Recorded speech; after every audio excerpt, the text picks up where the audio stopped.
Hello! Happy Wednesday, everybody! I hope you are ready for today's extra special emo-fied. That sounds ridiculous now that I'm hearing myself say it. But I hope you guys are ready for today's extra special emo episode. So I've talked about doing this quite a bit before. You guys hit the goal for it. You hit the goal for the fit. We're all ready. Okay, so to start off, I think I should give you guys like a little, what the hell is on my finger? Sorry. I think I should give you guys like a brief overview of like what we'll be getting into today in case you're not really aware of like what the emo side of YouTube really was. During like the 2010 era primarily, although you could like date this all the way back to when MySpace was still a thing, but primarily the 2010 to I'd say like 2018 era of YouTube was like the main time. A joker, and a midnight wiener stroker. Happy birthday to all S1KS out there. Hell yeah, it's S1K's birthday. Thank you for that, Amanda. I'm sure he'll see it and say thank you. A joker, and a midnight wiener stroker. I paused my emo music to be here with you. You're welcome. Hard hands emoji. That's real as hell. Hard hands emoji. Hard hands emoji. Thank you so much. Just call me Autumn and Amanda. Appreciate you both. Yes, it is S1K's birthday, so thank you guys for all the birthday messages for him. I'm sure you'll see him in the chat thanking you guys here in a sec. Also, we got Logie Barrow with the 99-cent hot dog. I'll hit a mustard here. But, so the 2010 to 2018 era of YouTube was a little bit interesting. You know, that's when we saw a lot of the bigger names that we see now who are canceled being very relevant.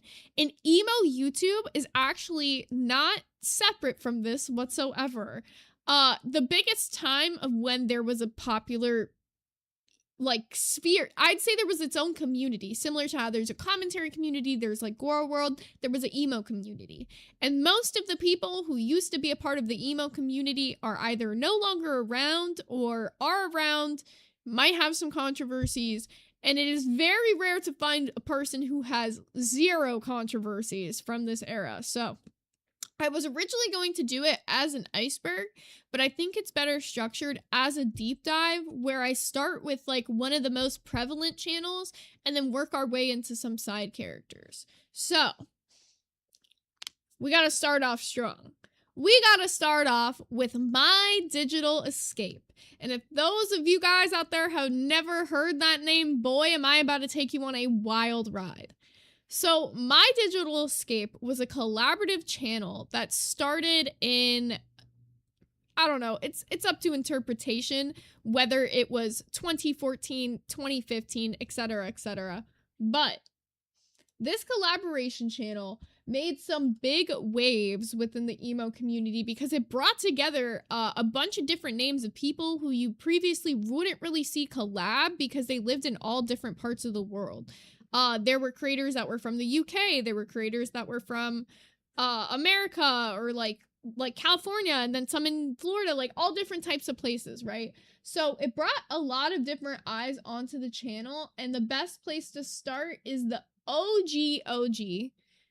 My Digital Escape intro. A joker, and a midnight wiener stroker. You look so hot, baby hole. We are S1K. Happy birthday. Yeah, thank you, my wife. And yes, thank you for all the happy birthday messages to S1K. So let's go ahead and start off with the My Digital Escape intro, which will give you guys like kind of a rough idea of who used to be a part of it. So the cast changes a bit here and there, and I literally watched this channel from the start to the very end. So I know all of this shit like the back of my hand. Here, let me turn the audio on for you guys. You're about to, I will say this song is, the song that plays as the intro song is gonna give you a cringe. And if trouble comes around, I won't be backing down tonight. I'm sorry, the song is Shane Dawson's Super Love. I'm so sorry. Starting off, we got Alex Ramos right here. I will say, takes the least part in My Digital Escape, as he only makes it like 2 videos in before he's no longer on the channel, which we'll get into all of that. This is Brian.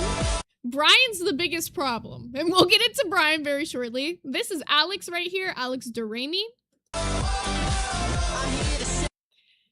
This actually, never mind, biggest problem. Austin Jones. I forgot he was part of the OG group. Oh my god. If you guys don't know about Austin Jones, that's actually where we're going to start off today's video, because he was part of the OG My Digital Escape. A lot of people don't remember this because he did not last long, and we'll get into why, because this guy is in jail.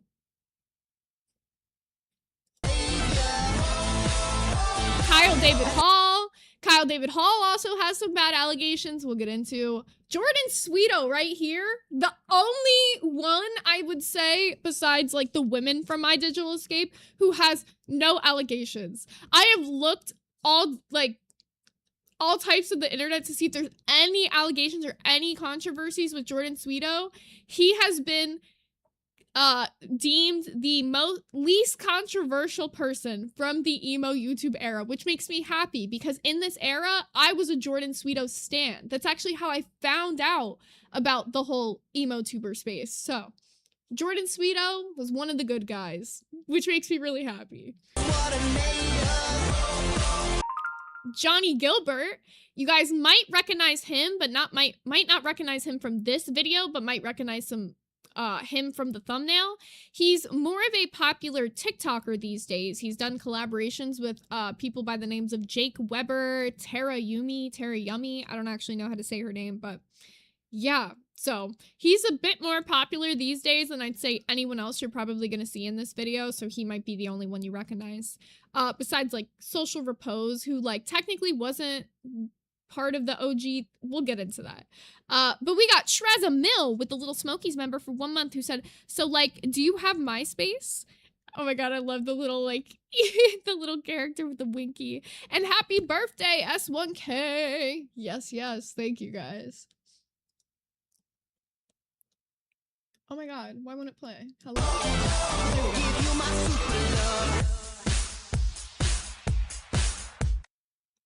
So there you go. It started. The first ever episode that they posted was in November of 2014. Now, there is controversy on whether or not that would be the original start of My Digital Escape, because the group that people know them for later on, there's members missing from that. There's people taken off. So most people consider the real start to My Digital Escape to be in 2015, but the channel originally did air its first video on November 28th of 2014.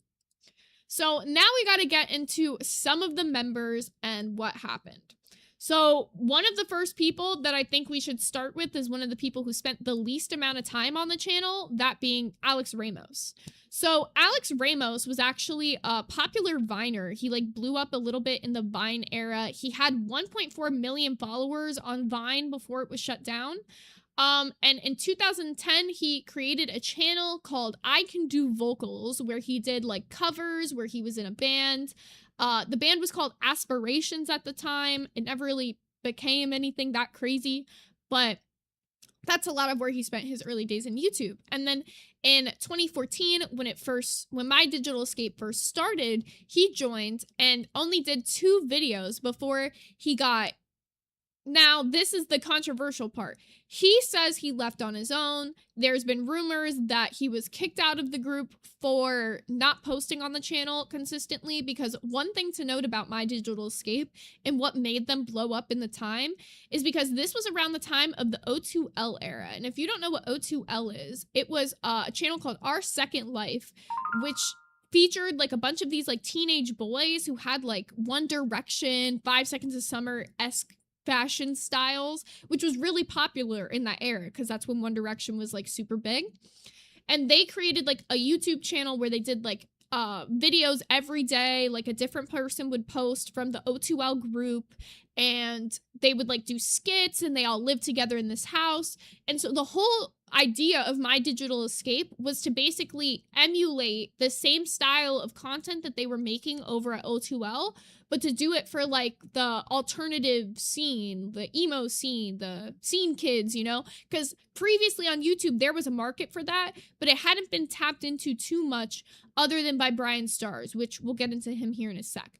But as far as Alex Ramos, before his time before being on like YouTube and My Digital Escape, most of it was spent with Vine. Oh shit. Also, we got Just Call Me Autumn XO with the 5 Hot Dog Gang gifted members. Thank you, thank you.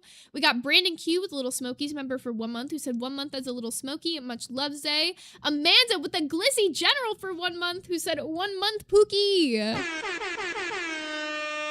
Thank you, thank you. I appreciate all of you guys so much, more than you even know. But also make sure if Autumn gave you a gifted that you say thank you to Autumn.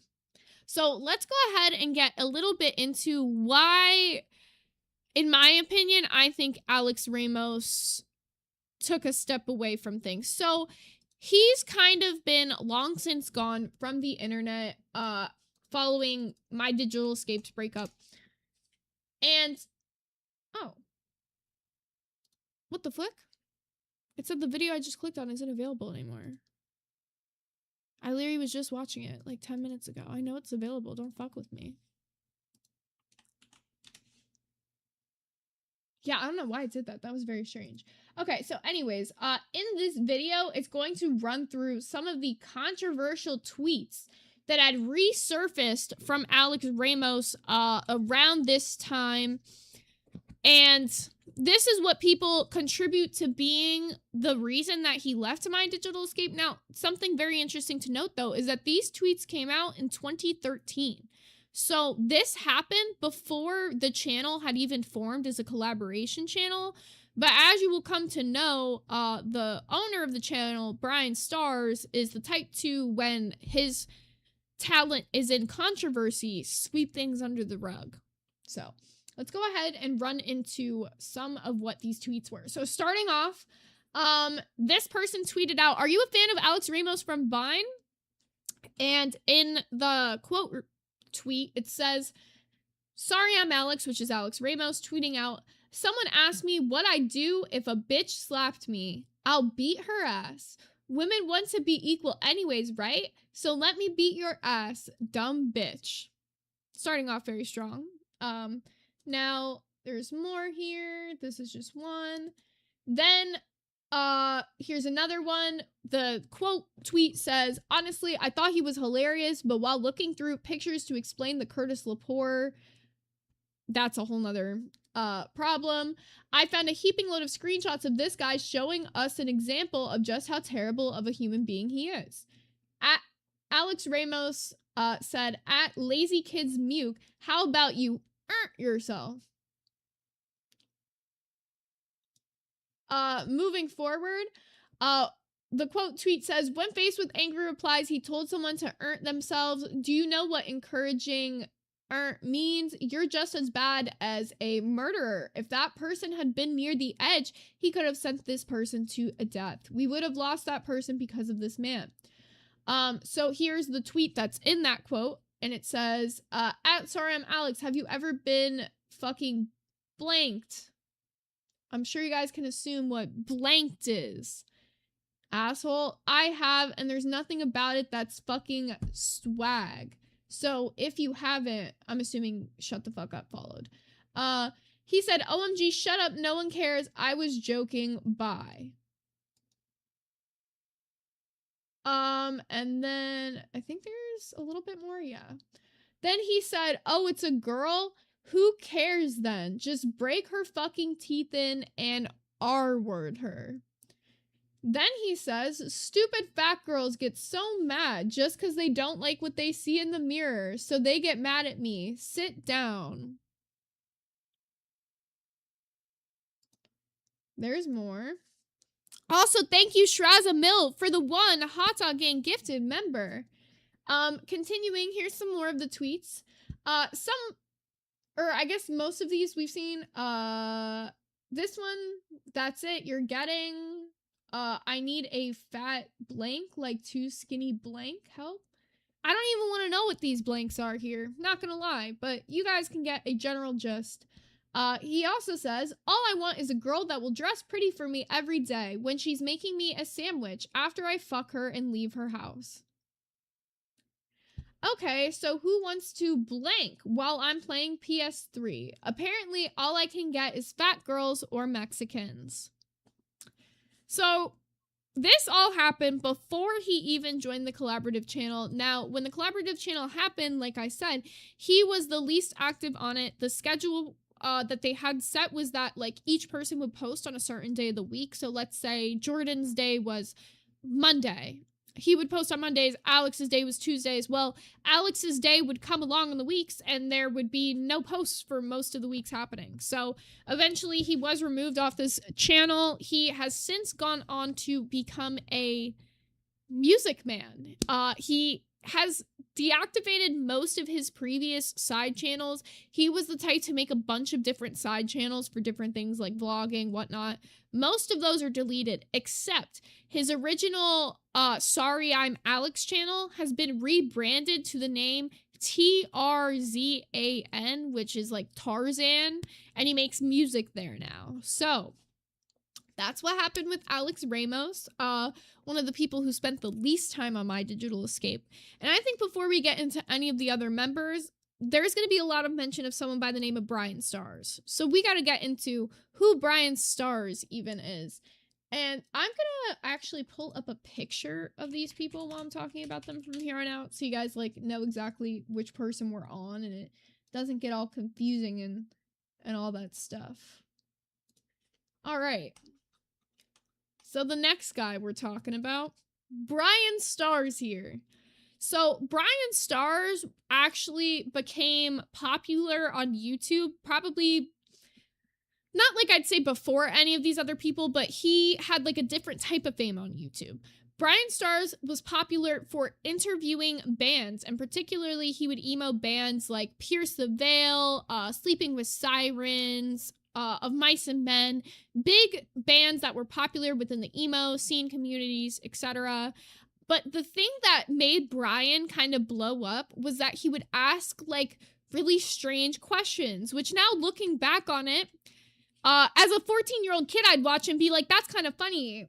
Now I look back and I'm like, why was asking the fucking lead singer of Black Veil Brides what his favorite sex position is? Like, what does that gotta do with anything? Like, you know, it almost was kind of insulting to some of the musicians. He was known to actually have beef with some of the people he had interviewed. Like, there was a fight he had with the lead singer of a band called Never Shout Never, Christopher Drew, because Christopher Drew felt like he had been insulted by the questions that Brian had been asking, and he said that he was there to talk about the music. So, that'll give you like a rough idea. He kind of was like the Nardwuar. If you guys know who Nardwuar is, the guy who does those like rap interviews, he was like the Nardwuar for like emo bands. Except instead of knowing like personal information about them, he just asked them these like really weird, usually sexual questions. But no one really questioned it too much, you know, because at the time the internet was different. This was like, I mean, they literally used Shane Dawson's Super Love song as their intro for the original group. So that kind of like tells you the time. So as his channel grew, he went from doing like those band interviews to doing like general like challenges and skits. This was when those like prank videos were really popular on YouTube, or like you'd have like a shocking thumbnail like this and it'd be like, oh my god, I kissed my best friend. That type of content was what he was making. And so through being a fan of like the O2L group, he decided that he was going to start My Digital Escape, which is the group that we've been talking about. So he was actually the owner of the channel, and I believe at the time he was, how old was he? He was like one of the oldest on the channel. How old was Brian Stars? Because that I didn't get in 2014. Brian Stars was 23 or 24 around this time. And one of the most interesting things to note about My Digital Escape is that there were quite a few people on the channel who were minors at the time. This wasn't crazy though, because they had been on their own channels. Something really interesting, though, is his particular relationship in relation to Johnny Gilbert. We're gonna get into Johnny Gilbert's story and how it relates to all of this very shortly, but that'll play a huge part in like all the allegations and stuff that comes out about Brian. So just keep that in the back of your head for now. Oh shit, sorry. I read something in the comments and I thought I said something else. Okay, so then after My Digital Escape had been going for a while, in 2016, he got a bunch of backlash because My Digital Escape ended. People kind of like left, did their own thing. He rebranded the channel and said he was going to be doing something called My Digital Escape 2. So all of the previous people who were on the OG My Digital Escape channel came out and made a video basically detailing everything that happened from working with Brian Stars. Now, there's multiple different versions of this video that I'm going to show you guys, but it's hard to find most of them still because people didn't really keep archives of YouTube the way they did now. But, whatchamacallit, this was like the same style that kind of all of them did back in the day. So, here we go. Sorry, my shit's being hella weird.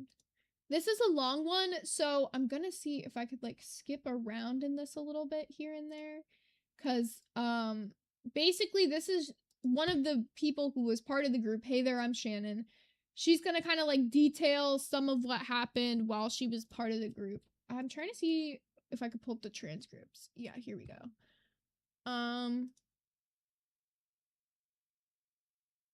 All right, give me 1 second.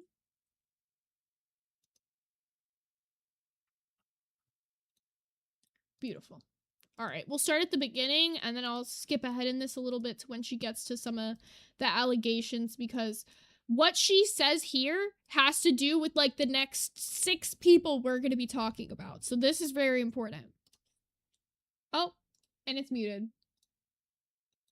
Hey there, I'm Shaden, and I have recorded this video 3 times now, I think, because I just can't get it right, and this needs to be right. And I just want to preface this by saying, if you do not like drama, which I don't even know if I would consider this drama, this is just an injustice in my opinion, but if you don't like hearing about controversy, click off this video because I'm just going to delete any comments that are like, stop talking about drama, when this is something I'm standing up for what I believe in. I literally have it tattooed across my chest, stand up for what you believe in and nothing else, and I believe in this, and I stand behind this 100%, and I am infuriated by what's been going on lately, and my brothers and sisters from the real MDE crew have been fighting really hard, and I am not going to sit back and let them fight on their own, so here I am making this. One thing to note about this, Shannon was actually, this is Shannon, just so you guys know, one of the older members of MDE. So when she was like coming out and speaking on this, I felt like out of some of the videos I watched, hers was like, even though there are parts where she is somewhat emotional in this, or like it might come off like she has an emotional experience, she's very well spoken in this video, and I'm hoping I can shed some light on what's been going on Twitter and Instagram and pretty much blowing up all over social media. I'm not going to be crying in this video because I have wasted so many tears on this. I have cried myself to sleep numbers of times over this situation over the past couple months. I am here to tell you exactly what's going on and to back up my brother and sister from MDE because they deserve it and you guys deserve it, and I'm tired of being walked all over. So today I got home to a text from Jaden that said, you need to check the MDE channel right now. Did you see the Jaden was one of the other prominent members, also one of the only ones who doesn't have any controversy. I think a lot of you guys will really like Jaden when I talk about him. Video? And I was like, oh fuck, like no, I haven't seen the video. So I went and I watched it, and it was pretty much an announcement video for a relaunch of the MDE channel 2 days from now. In literally 2 days, they are going to relaunch the My Digital Escape channel with 6 new people and Brian. None of us are okay with this. This is something we've known about now for, I would say, about 3 months, maybe a little less, 2 months, but I've always had my suspicions because even while we were on tour, Brian repeatedly told me that he had a replacement waiting for me. I think he said it was Eugenia, was going to replace me once he kicked me off of MDE. So that's a name you guys probably know. Eugenia Cooney was a pretty good friend of a lot of these people who was a part of this channel. I remember, in fact, she'd even done collaboration videos with a couple of them. And when My Digital Escape 2 got announced, which was basically, so what happened was My Digital Escape 1 was like coming to an end. They did a video saying that they were like no longer going to be working together anymore. Nobody really went into like too heavily of why necessarily at the time until these videos started coming out. And they'll get into some of the predatory practices that Brian put in place to keep it so even though they had put in all this work for this channel, they are no longer going to reap any of the benefits. So what basically all of them had a problem with was that he took a channel that all these people had worked on and made content for X amount of months. I believe it was like a year at the time. And then took the channel back for himself and decided he was going to relaunch a new group of people and pay them out from the channel. So all their previous content that was still uploaded to the channel that was making money off of ad revenue and whatnot, yeah, they weren't going to see any more of that money. But I guess the plans got a little skewed when the entire channel fell apart. Chanton Yan said, can she sing? She does sing. She actually does music now, funnily enough. There have been a ton of lies and Also, I should explain this because I see a lot of people asking about her hair. It's confusing. She's wearing a wig. Hey there, I'm Shannon. Really popular for her hair content. We'll get into her story here in a bit. She has alopecia, and part of her thing when she was on MD, she eventually ended like shaving all of her hair off and doing wigs for a little bit. So she's wearing a wig in this video. Ton of miscommunication and a lot of sitting back and just taking what's been going on for you guys' sake.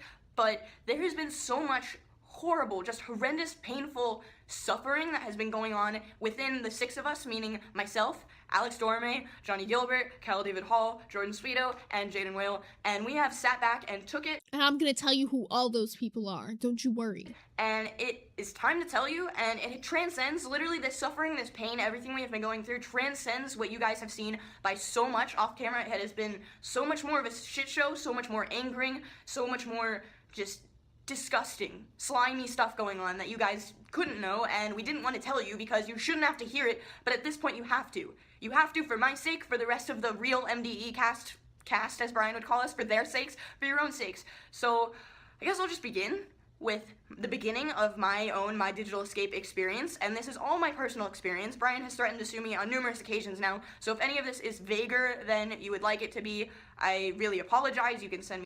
We later find out, like, in the the years that happen after this, because remember, this is all happening in 2015, so it's been, like, 11 years since a lot of this has happened. So, since coming out, like, obviously, they were in NDAs, and they couldn't really say much, so she said as much as she could in this video with trying to keep herself from getting sued. I will say, Hey There, I'm Shannon is not totally free from controversy herself. There is one major situation with an ex-boyfriend we'll talk about a little bit later with her, but just to be noted in what we're going into. A DM, I'll try to respond to it, but unfortunately, for my own safety and so I don't get sued or threatened to be sued for like the 4th or 5th time, I'm gonna have to be vague about certain things, but I just want to get out the main point and the main like story, the big bullet points of what's been going on the past year, the entire past year, and why MDE fell apart and why it's being relaunched now without any of our permission. So I cannot speak for the rest of the members, but I do think that they are all making videos themselves, or at least a large majority of them. So this, like I said, is all going to be my personal experience.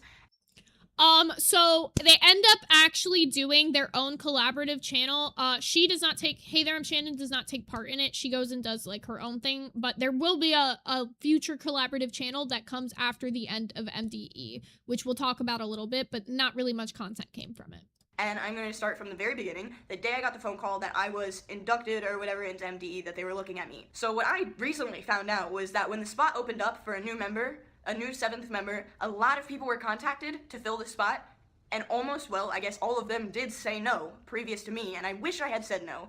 But he called me, I guess as a last-ditch resort or whatever, that makes me feel good, but he called me, and I was excited, I was thrilled, because at the time, I had like 200,000 subscribers, I was established, I could have done it on my own, but I saw a group of people that appeared to be amazing friends, that had amazing content, and it was something that I wanted to be a part of, and on top. So that's low-key what got a lot of people into the collaborative channel. Like, none of them were little YouTubers. Like she said, she had 200K subscribers. She was not a small YouTuber by, like, any means at the time. She was very much growing, and her content was consistently growing. I actually found her channel separate before she joined My Digital Escape. So she definitely had her own name in the community, but basically when Alex had left, My Digital Escape, they were looking for a person to take that 7th spot. She was the one who ended up taking it. And we'll get into why there's a whole nother thing that happened later. But anywho, so Austin Jones ends up leaving as well. Him and Alex were like the 2 first to leave, and they left around the same time. So they kind of needed definitely somebody to fill the spot, and that's where Shannon came in. There is a misconception that Shannon was an OG member of My Digital Escape, and that is not true. She actually joined, I believe, like 2 to 3 months into My Digital Escape. And I'm telling you this as somebody who watched it for a fact. AI, whatever, Google will tell you differently. And I'm telling you, even she said it right here when she got the call to join, because it wasn't initially her being a part of the group. They were looking for a 7th member. So AI, Google, all of that has that story wrong. She was not an OG member. Top of that, I was a fan. I was a Brian Stars fan. Like, I actually enjoyed his content, as hard to believe as that is. But I actually enjoyed his content. I enjoyed his interviews. I was a longtime fan. Same, I was a fan. little girl, like 12 years old. If you guys want at the end of this, I can go look for my old Twitter account where I have tweets between me and Brian Stars back and forth. And I thought this was it for me. This was my opportunity. This was my launch into the industry. This was my in. This is what I had to do. And all of my parents, meaning... Also, pause really quickly. We got Novice with the Hot Dog Gang member for 1 month who said 1 month gang. I love you, weenies, and happy B-Day S1K. Thank you, thank you. My mom and my dad and my lawyer and everyone I worked with legally and personally all said this was a bad idea. Everyone got a bad vibe from Brian. Again, personal experience. My entire family got a horrible vibe from Brian, and my lawyer also did, and they advised me very strongly to not go through and sign over to his management. The conditions I was given was that if I was going to be on MDE, I had to be on Brian's management and pay him a percentage of all of my earnings, which... So that is what he did with all of these members. So when she's saying a percentage of all of her earnings, she's going to get into it here, but it wasn't just My Digital Escape that he was making the money from with these creators that he was having work under him. He was taking money from their personal channels as well. So he was preying on these creators saying, hey, you could get into this like heavy collab channel with all these big names and we'll promote you like, you know, it posts every day. And a channel that posts a YouTube video every day of the week is going to get pushed so heavily in the algorithm, because putting out a video, like edited content that's good every day, is pretty impossible. The only way to do it is with these collaborative style channels, especially back in this era.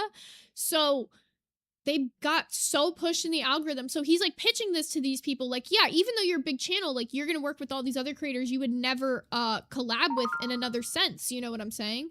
So he's able to like convince them to sign to the management because he is coming off like he will be a good manager to some extent.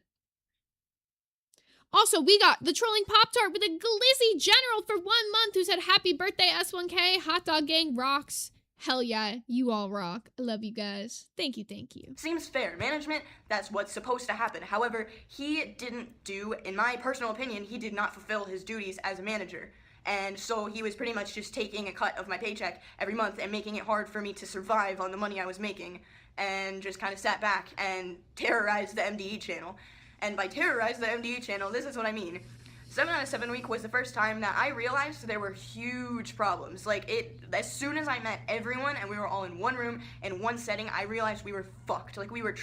So 7 out of 7 week is what she's talking about. I'll give you guys a little bit of a info there. So the first time they had all of the members from MDE come and they flew out to California, and I believe they all stayed at Brian's place.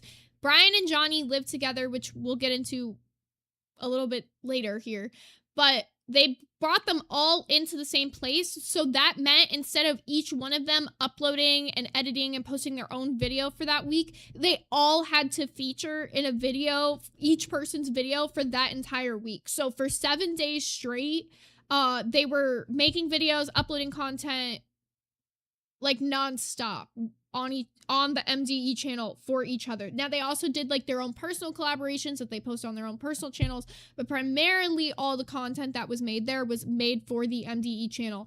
And the 7/7 week is what blew up that channel so heavily, because yeah, people were really into it before that, but when all of these like emo creators met up, it started like a bunch of like drama. Like, there was a rumor that Johnny and Alex from the channel were dating, which was later ended up to be confirmed.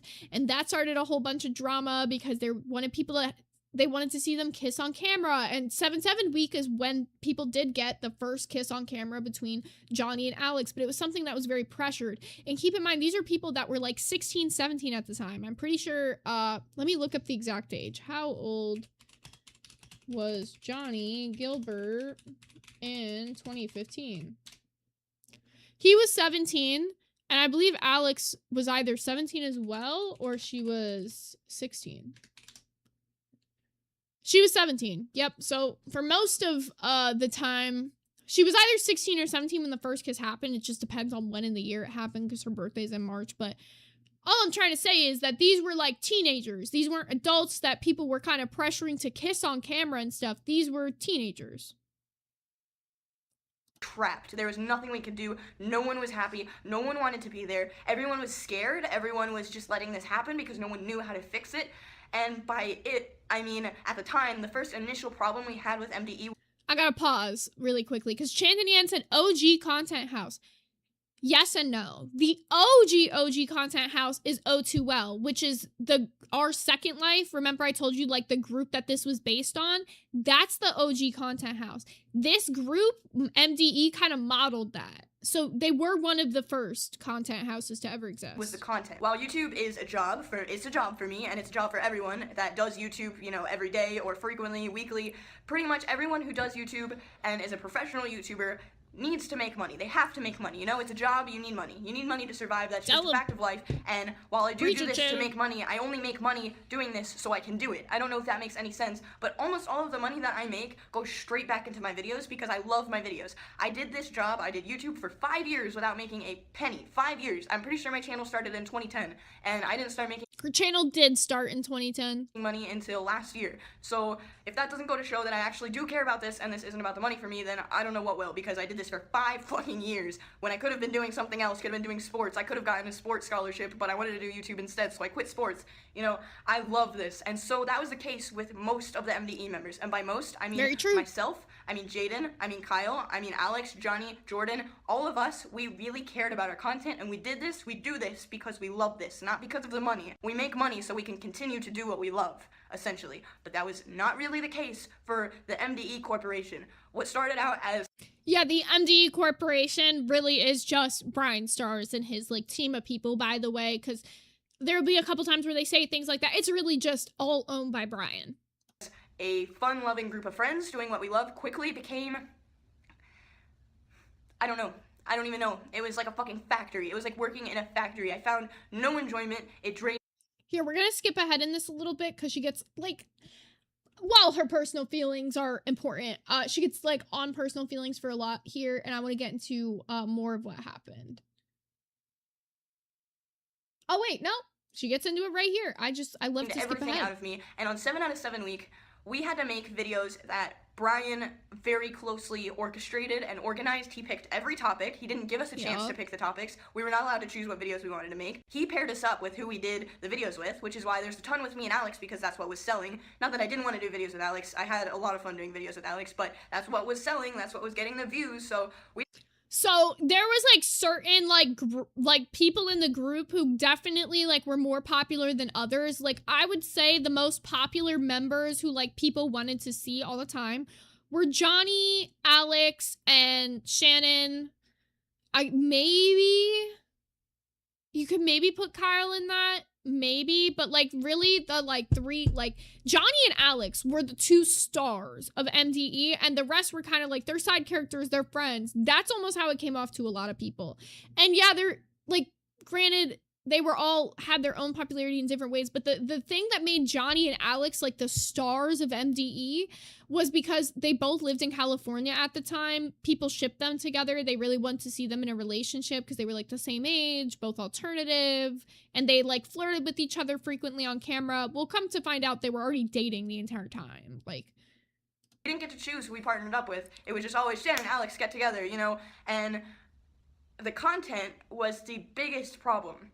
The content, a lot of you guys yourselves commented on, you know, right away, like, right when 7 out of 7 weeks started happening, you guys were like, what the fuck are you doing? You guys look like idiots. You guys are adults and you're acting like 5-year-olds. There was queer baiting. There was a lot of queer baiting. You know, hypersexualized videos. There was I don't even know. Like, the usual content of the type of stuff we'd see on MDE is, like, either, like, a video like this, where it's, like, them sitting down and talking about some stuff going on in their life. We'd see them, like, dye their hair. We'd see, like, a funny, like, prank video. But what 7 out of 7 we turned into exactly what she's saying. It was just overly hyper-sexualized content between these, like, teenagers. And if it wasn't that, it felt like it was, like 5-year-old content. Like, it was crazy. They went from being, like, a channel that was, like, tailored toward, like, teens and young adults to being definitely tailored toward a minor audience. And it was strange to see the transition. And I, being a fan at the time, even remember commenting on it and being like, what the fuck is this? But that is the week that blew them up heavily on YouTube. So Brian, of course, leaned more into that content.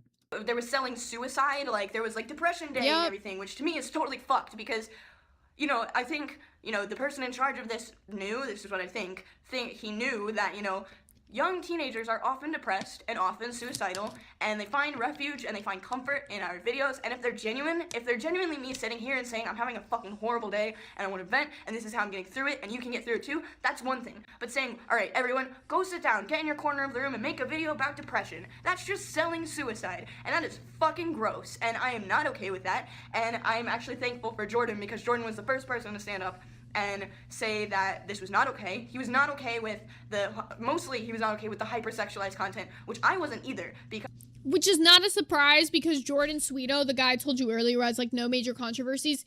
He never did, like, sexualized anything. He didn't even really curse in his videos that heavily. He made more, so he did 2 channels. He did a music channel and he had a gaming channel. I actually became a fan of MDE and everything through his gaming channel because I really liked his. He did collaboration videos back in the day with a guy named Danger Dolan, who some of you guys might know, maybe not. But because of that, I became a huge fan, so. Also, thank you, V Midnight, for the 1 month of Glizzy General. Because a lot of you guys know I have a history of sexual abuse, and people were bringing in dildos and, like, slapping me with it, and, you know, I'm not gonna have a full-on breakdown because it's just a dildo, but still, it makes me uncomfortable, and it would make even someone who's not a victim of abuse uncomfortable. Like, that's just not normal.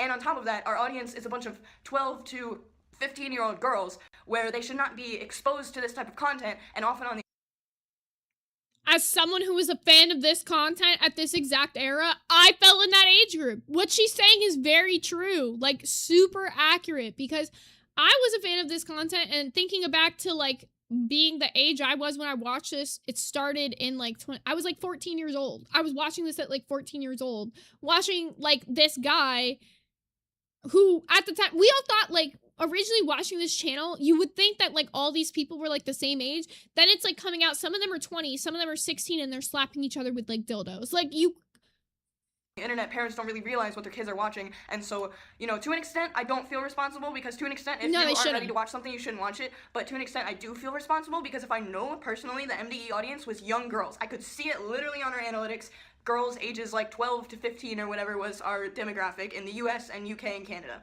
My channel, my demographic is significantly older. My demographic, for some reason, is 18 to 24, which I don't know if that is correct. But I knew on the MDE channel, this content was going out to people who were not old enough to be viewing this content, and none of it was getting marked as mature because we were smart about it and could, like, you know, get around it in tags and thumbnail.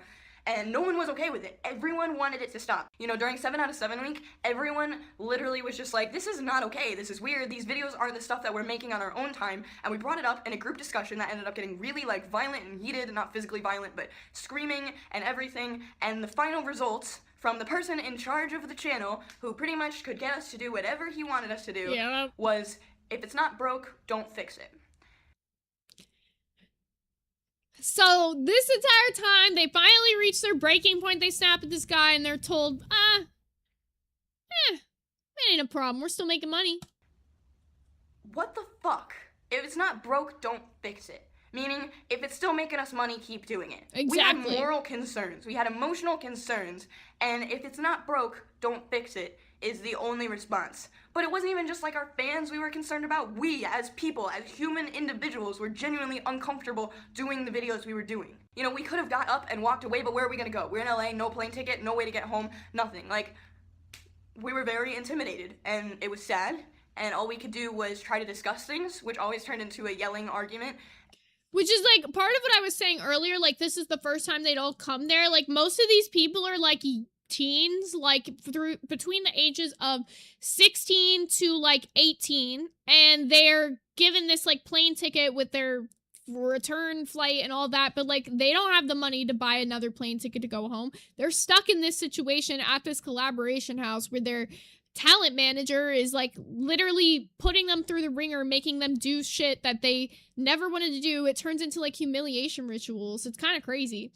Karmatic Kiss says, this guy reminds me of Keem, and honestly, that's fair. I think a lot of these, like, YouTube communities where one person is the person, like, getting paid out, and then they, like, have to pay out everybody else, always ends up with some sort of result like this.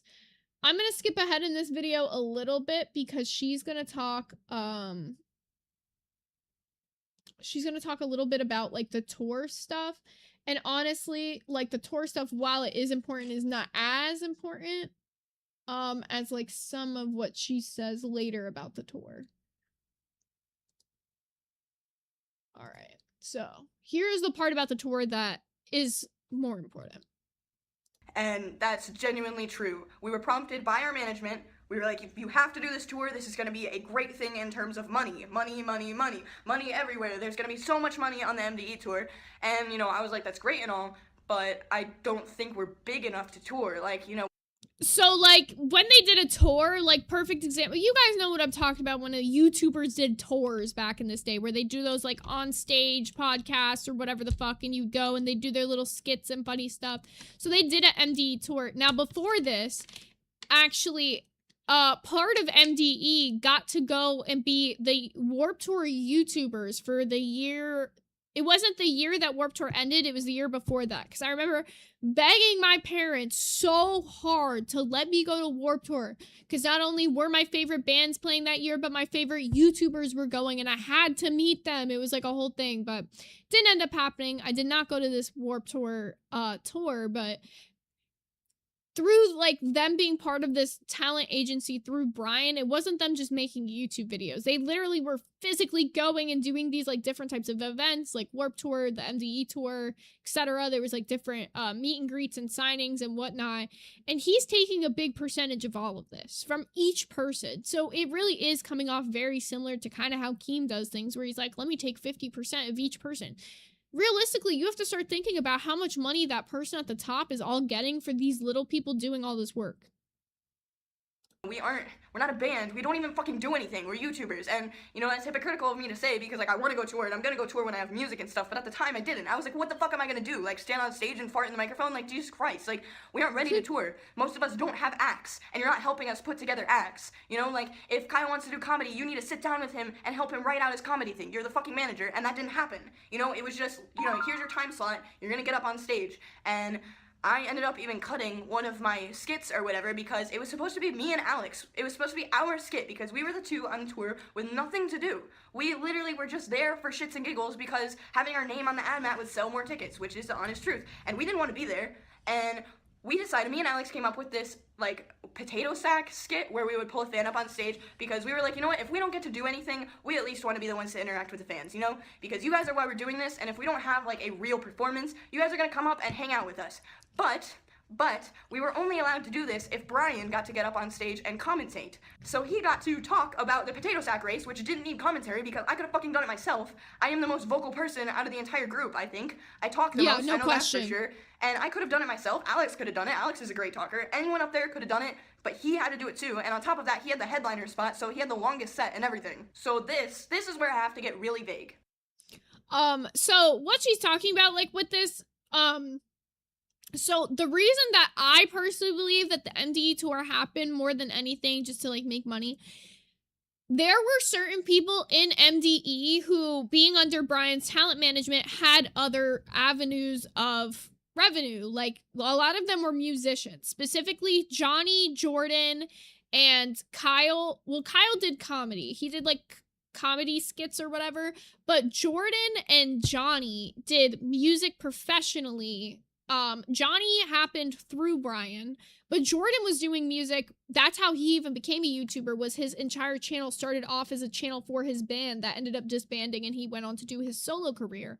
So through that, I think Brian saw a way to market not only their YouTube stuff that's going on, but a way to kind of market their other talents so that he could make more money off of those as well.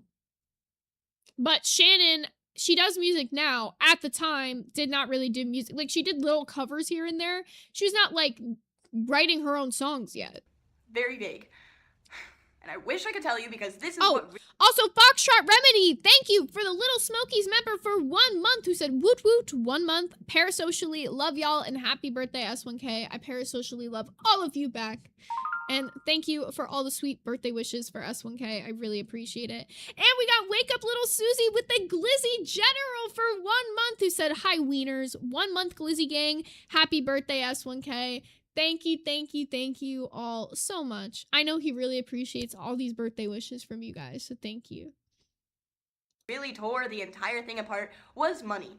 And it wasn't that we wanted more money. It wasn't that we wanted, you know, we weren't making enough money. It wasn't that, you know, we didn't even care. You know, Johnny said himself, all he did was want to get up on stage and play his fucking music and go home. Like, that's what he wanted to do. And that's what I would have wanted to do if I had my music out at the time.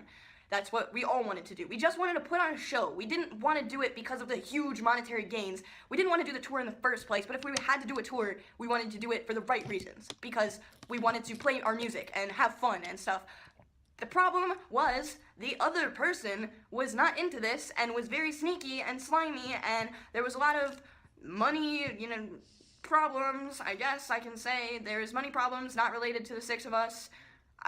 I really don't even know how to go about saying this without him threatening to sue me again, but I guess let's just say there were a lot of secrets kept.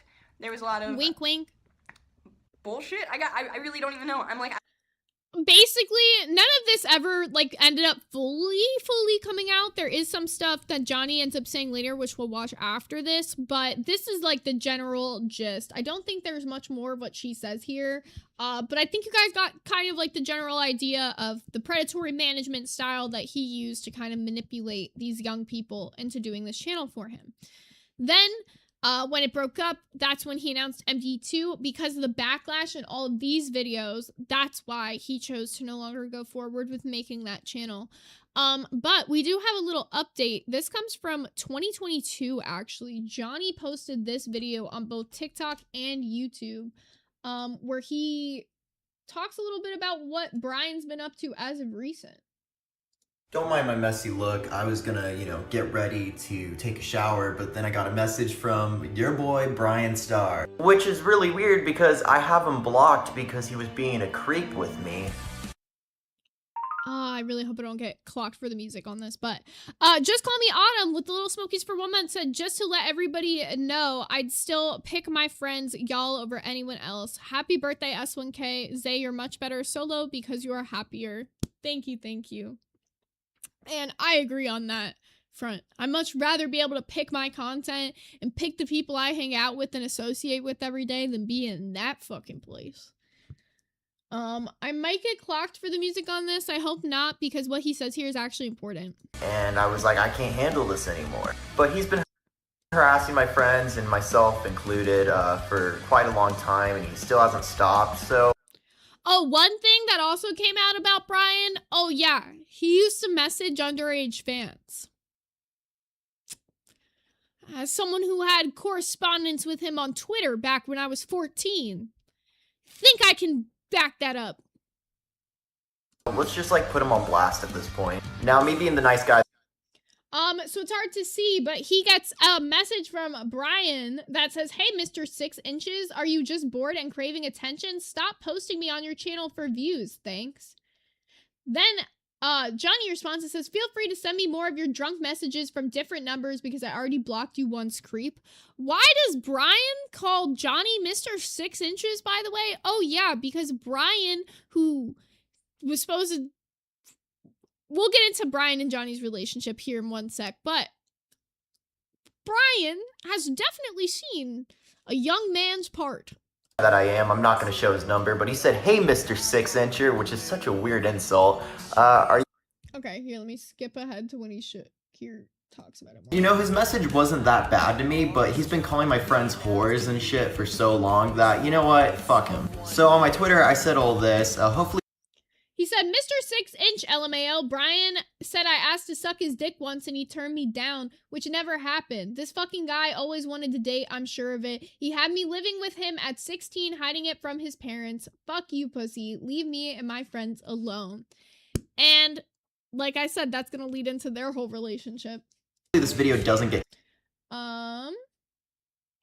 And here, let's skip to when he gets fucking shit, this guy, man, this fucking guy. Alright, so I said I wasn't gonna make any more videos on this guy, but he texted me again, and I had to block him after this because he won't shut the fuck up. Brian Stars wanted, in my opinion, I'm not gonna body shame him, but he's not handsome in my opinion. That's fair to say. He's He so texted me ugly. this.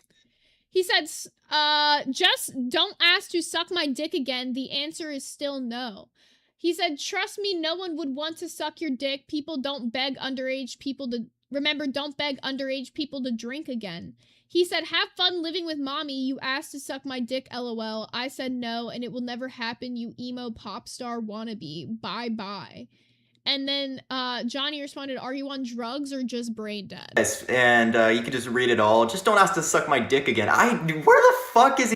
Oh shit, I don't, did I shout this out? Wake up, little Susie, with the 5 Hot Dog Gang gifted members. Thank you, thank you. Here, let me update this. It should be 11 out of 15 now. Thank you. He's making this up. Did he have a wet dream about me asking to suck his dick? Then he says, have fun living with mommy, which is like, whatever, dude, I'm 24. I should have been living with my mom when I was 16 when you were living with me. Clock that. But okay, bro. You remember when you were forcing me to drink alcohol and some other MDE members to drink alcohol as minors? And the only time I ever blacked out was when I was with you as a 16-year-old. I don't know Yeesh, it's messy. who writes this guy's like fucking insults. Is he just still like typing like he's on Twitter? My love for you was bulletproof. Is he still saying this shit? I can guarantee he's gonna either Not that my love for you is bulletproof. Not the Pearson Vera. No, that took me out. That was crazy. That's email me or text me from a new number again, because this guy's obsessed. He's in love with me. He's obviously in love with me. Let me tell you this though. When I got out of my breakup with Alex and we haven't been together, I haven't dated anyone, nor am I into dudes. Like, I'm not. I don't.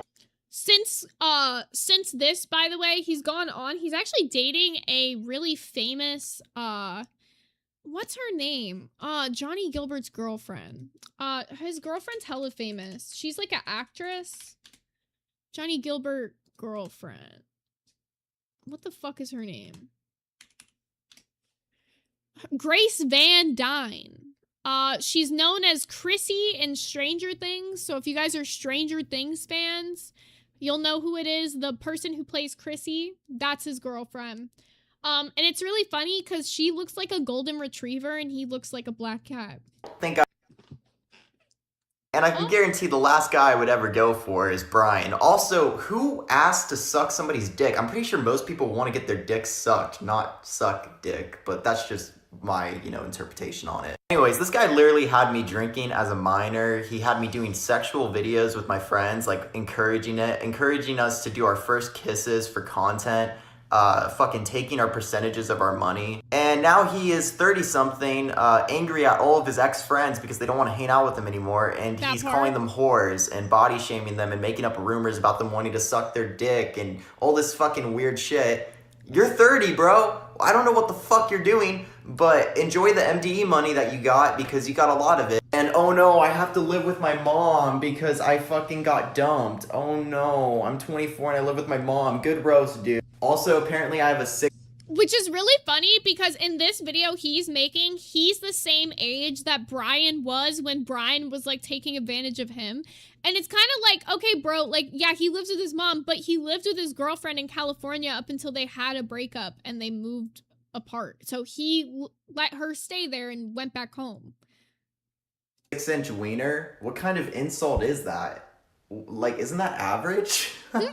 What is he thinking? Also, how would you know that I had a 6-inch wiener? That's kind of That sus, part. bro. Like, that's a little weird. I always thought of you as like a brother, but I think you always thought of me as someone that you could probably maybe date someday, which is strange because I lived with you when I was 16. Yes. It's kind of creepy. But remember, I'm the piece of shit. I'm the bad guy. I'm the bad guy, not the guy that took our money and, you know, obviously had us doing sexual videos that we weren't comfortable with. Yeah, no. I'm the bad guy. My bad, Yup. Brian. I'm sorry, dude. Hey, just enjoy the legacy that you left on the internet. Being somebody that people used to watch to get away from their life, and now being somebody that people just love to make fun of. Anyways, man, just stop All right, so that's basically the gist. He just goes on to say, like, don't text me again. So we're gonna get into a little bit of their relationship history. Oh,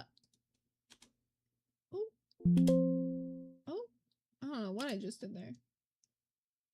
All right, so for this, I'll bring up the most infamous picture of the two of them. This is the one that, like, everybody pulls up when they talk about the two of them. It's so fucking funny. And it makes me laugh because you see Jordan just standing here in the background. So this was actually from an interview that they did at Warped Tour. So let's get into how Brian and Johnny met and got together as friends. So Johnny dropped out of high school because he was depressed due to losing his father. And he got encouraged by his family to pursue YouTube because Brian Stars had actually offered him a mentorship. So his family gave him the option to either go to military school or he could go pursue content creation with Brian. Brian met him through he was on Johnny went to a show, Brian was touring somebody from a show, they met there, and that's where Brian had offered to mentor him. So Johnny then moved to Brian's house in Nebraska to record videos full-time, and the mentorship gave him a career foundation. He since said that obviously the dynamics were very inappropriate, and he was 14 at the time of moving and living with Brian. So he started living with Brian at 14 years old and lived there until he was old enough to move out. So in 2012, Johnny started his first channel, which was then deleted, but he used to make like comedy skits, which were honestly pretty shit and bad. Like, they were really poorly made, which is why he went on to delete the channel. He said that he was not proud of the content he made back then, so that's pretty much it. Then he started YouNow, which for those of you guys who aren't aware of what YouNow is, this is going to come up a little bit throughout the stream that we do today. YouNow was like YouTube live streaming back in the day. It was like YouTube's version of Twitch. It was like how you would go live, but it was like a whole separate application, and it like mirrored more similar to like what Twitch looks like. And then in September 30th of 2013, that's where he launched the official Johnny Gilbert channel that he uses now. So his early uploads were like really just like kind of shit and bad, but his very first video was titled Attacked by Zombies, Johnny Gilbert Vlog 1. So you can kind of get an idea of like from that title, like the era of what it was. But then he quickly started gravitating toward posting like hair tutorials for scene guys, truth or dare challenges. He did vlogs like around his apartment and stuff. And then he posted this one video titled I'm Ugly, which blew him up. That's what made Johnny Gilbert super popular in the YouTube emo space, was this I'm Ugly video. And then, so as MDE was ending his whole, I will use Johnny to transition to Alex, actually. So as MDE was ending, he's since gone on to do his own solo career. He's moved to Los Angeles. He's got a solo music EP called Not So Perfect that came out in 2015.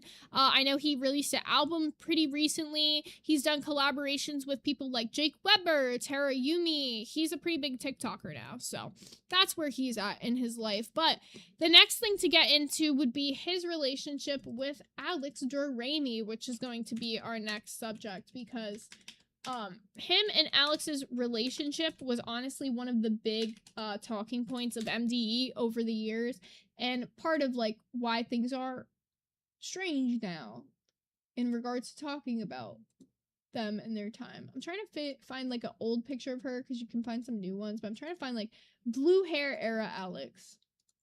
Yeah, this works. Blue hair era Alex.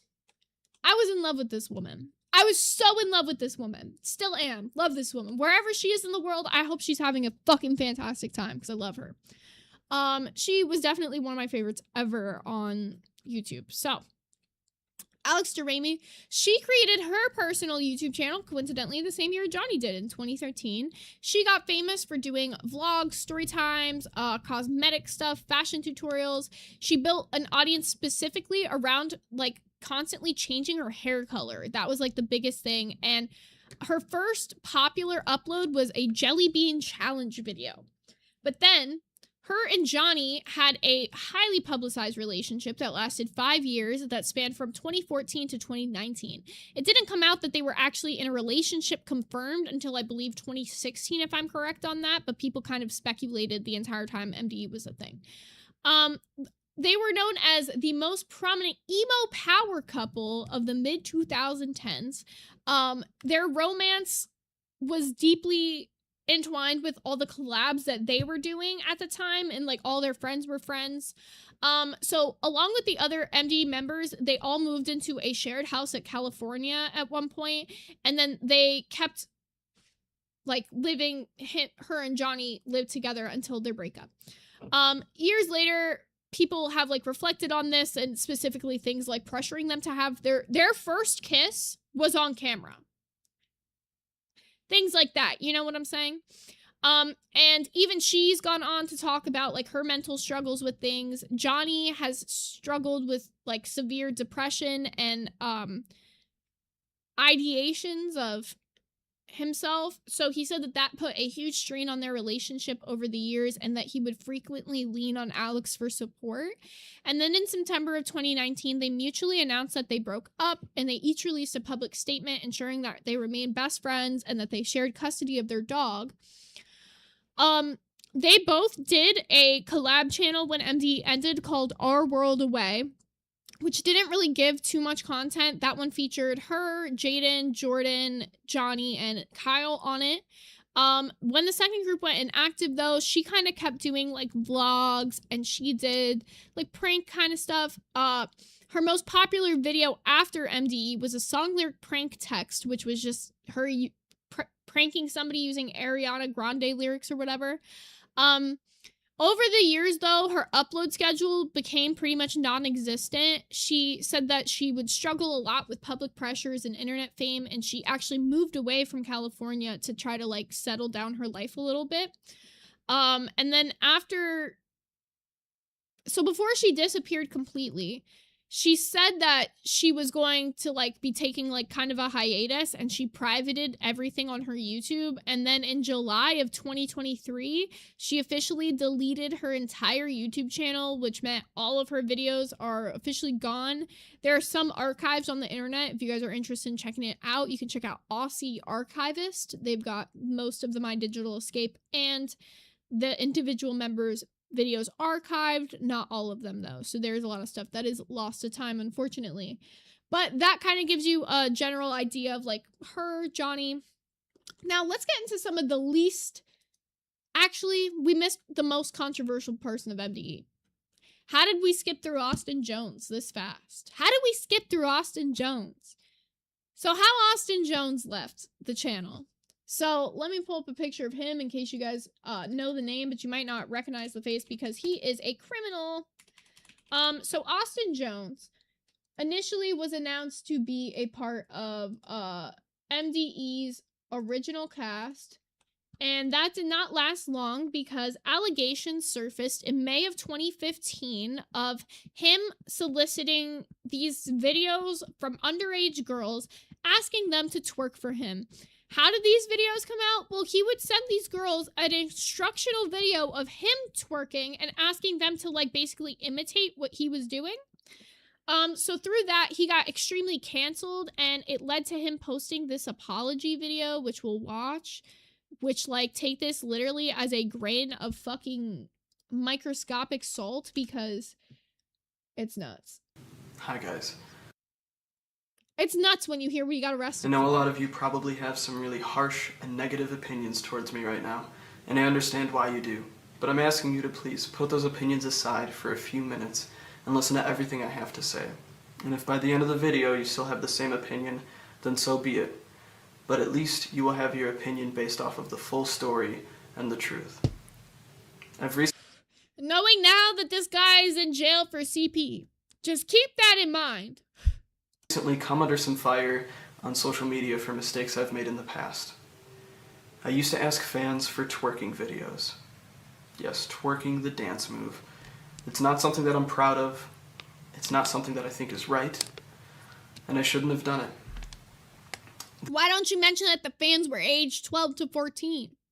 This really blew up online when a YouTuber and someone that's very popular on social media somehow found this out and decided to blast it out there. I'm not going to course, say they any should. names because I've come under attack on social media for my name being spread around, and I don't want to put that on anyone else. So throughout this story, I'm not going to say any names.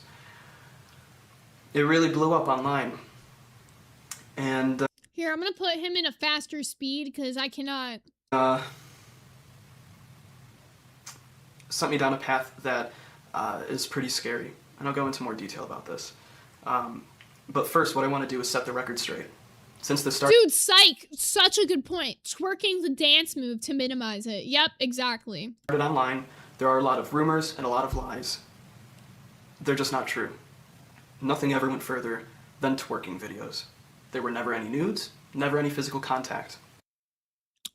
That's not what Homeland Security says about it. Oop. It never happened. So, I just have to get that out there because nothing ever went further.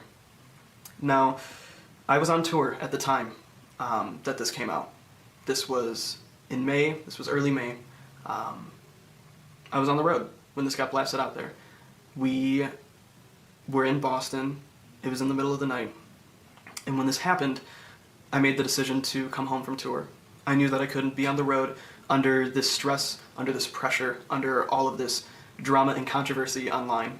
It wasn't something that I Bro is like, woe is me, my tour. Wham, wham, wham, my tour. Like, I can't. Oh my god, I forgot how infuriating this video was. I remember watching this, like, when it first came out, and I was, like, sick to my stomach. emotionally handle.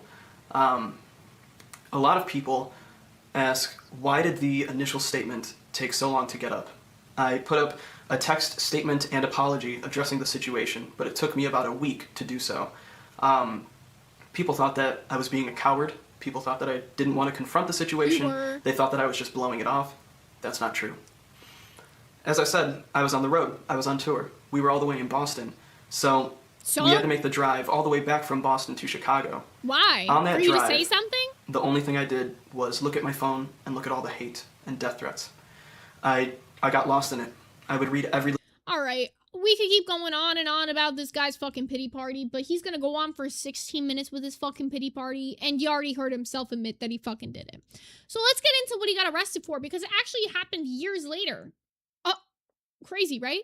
So, in 2019, May of 2019, remember, he was accused of the twerking videos back in May of 2015, so 4 years later, he pled guilty to receiving CP.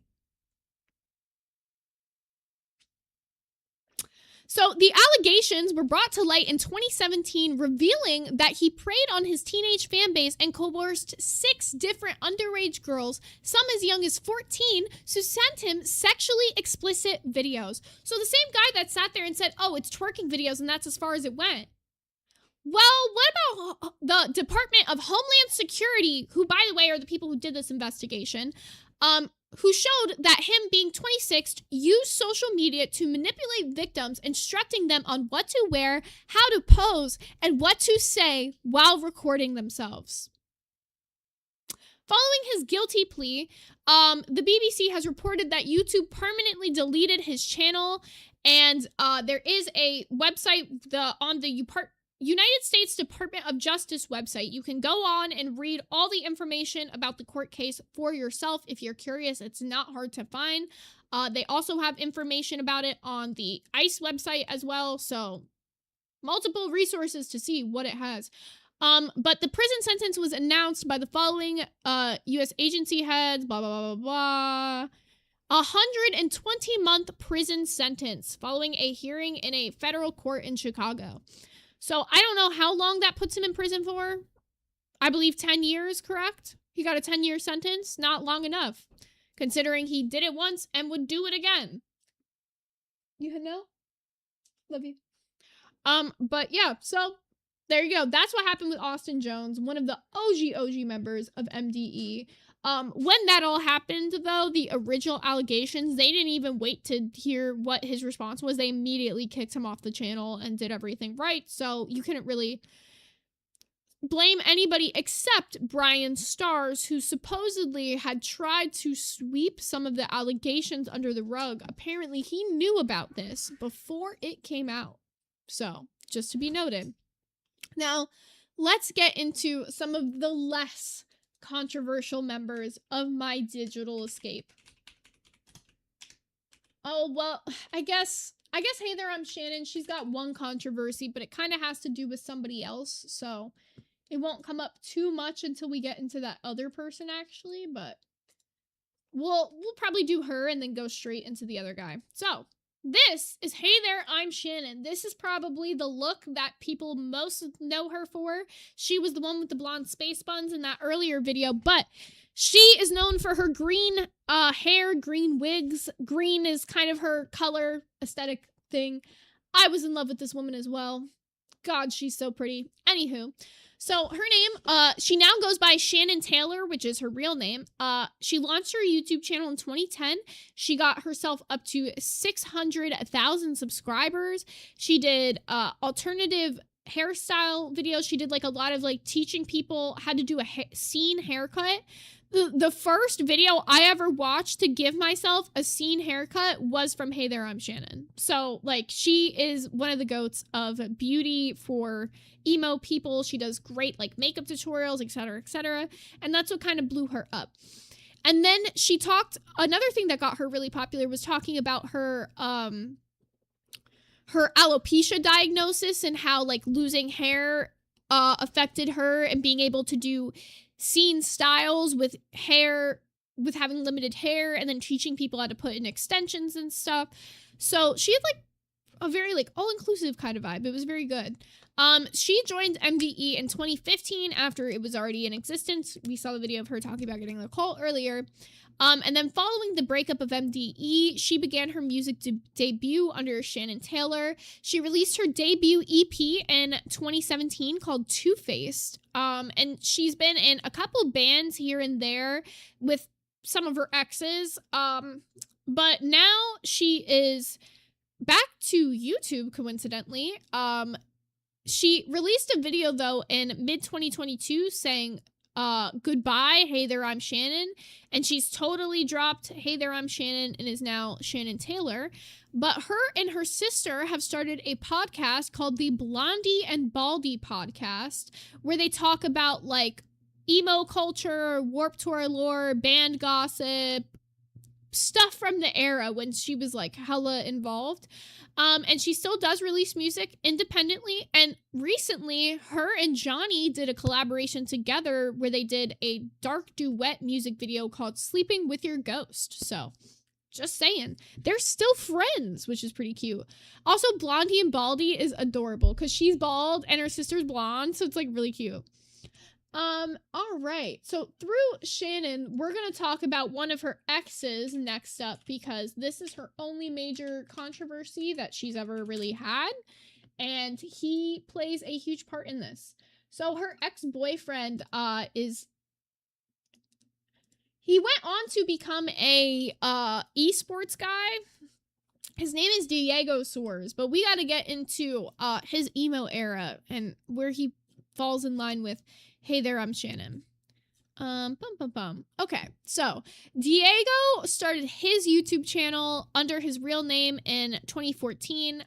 Later on, changed to Diego Soares.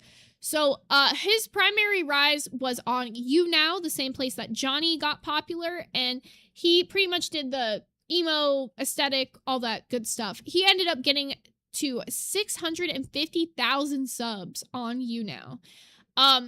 Then he had crossed paths with My Digital Escape, doing a couple collabs with them here and there, and then he frequently collabed with Shannon. So people kind of started getting an inkling that they were dating, and eventually it was confirmed that they had been in a relationship.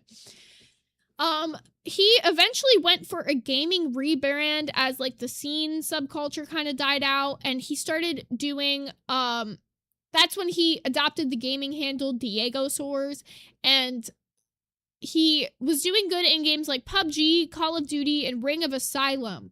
But then when the game Apex Legends launched, he became one of the top competitive players and actually one of the largest streamers ever for the game. In 2019, he was signed as a content creator and a competitive player for the world-renowned esports team, Team Solo Mid. So he did Apex for them. Now, then an accusation, so the accusation between, he's got multiple different controversies. Now, I guess it makes more sense to get into the accusation that Shannon put out and then get into the other one, because the other one came out in response. So Shannon basically said that their relationship between 2014 to 2016 was highly traumatic and involved stalking and an airport assault incident that took place after they broke up.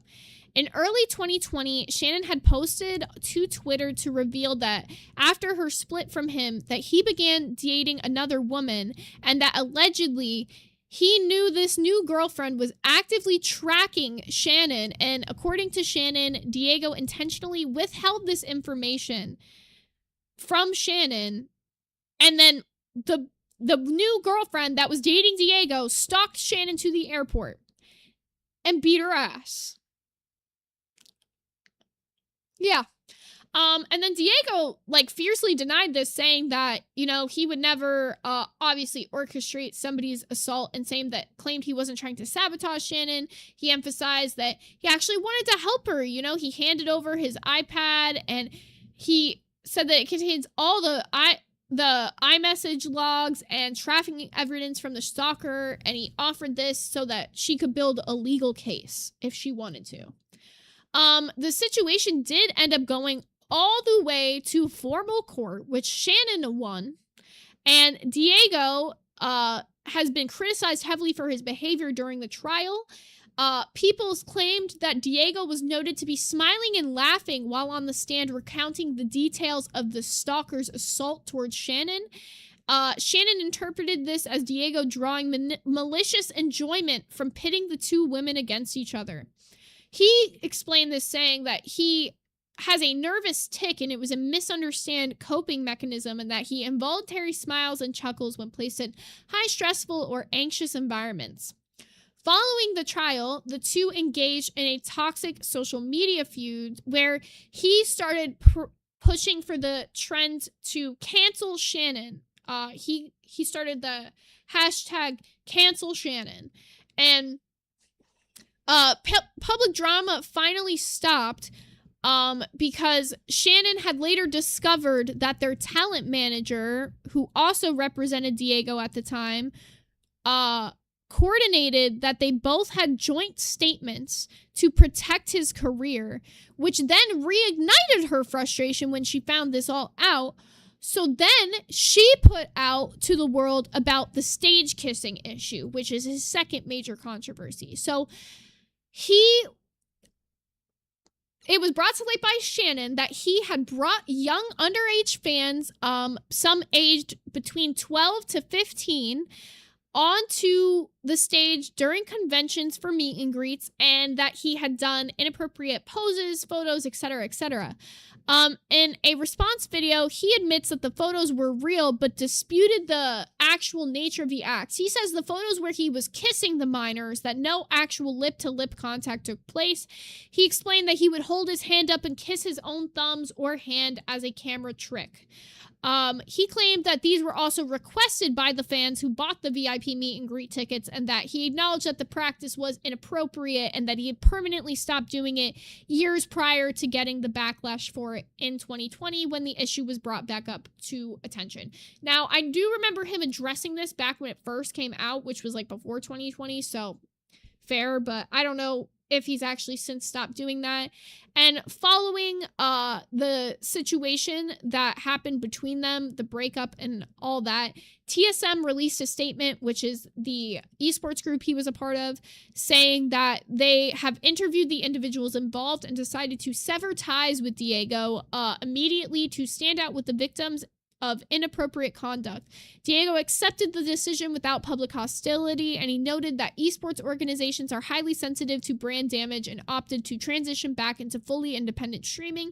And now he operates as a full-time, independent, multi-platform live streamer and competitive gamer. He's retired from esports entirely, but he does still stream on his own channel. So his situation and Shannon's situation heavily are involved with them being exes. Now, I will say, she won it in court that he definitely maliciously withheld information knowing that his new girlfriend was going to physically assault her. So, she won that case, just to be noted.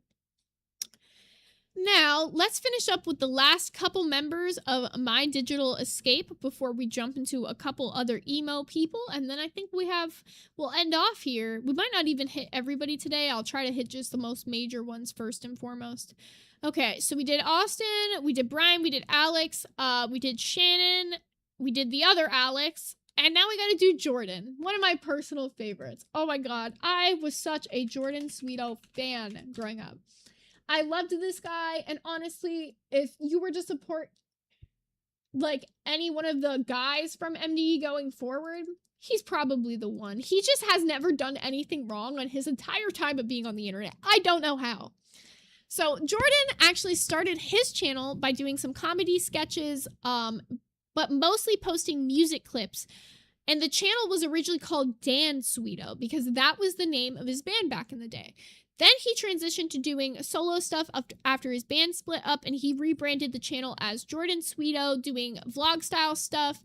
And then he did pop rock tracks like Coney Island and Shooting Stars, which did really well for him. And then he started something called Sweeto Tunes following the breakup of MDE. So he went away from doing live action vlogs and found massive success by creating storytime animation videos. So a lot of them have to do with like funny events from his childhood and whatnot, but it's a bunch of just random stuff. And then in November of 2022, he actually expanded into doing virtual streaming and now has a VTuber avatar that was drawn by his fellow VTuber partner, Wolfie Chew. Him and Wolfie Chew have been together for a couple years. If there's any controversy of Jordan Sweeto, it's that supposedly his partner, Wolfie Chew, talks like she's young. Like, people think that she's young, but she said her age multiple times, so I don't really get the point on that. There's no real controversy there. Leave Wolfie Chew alone.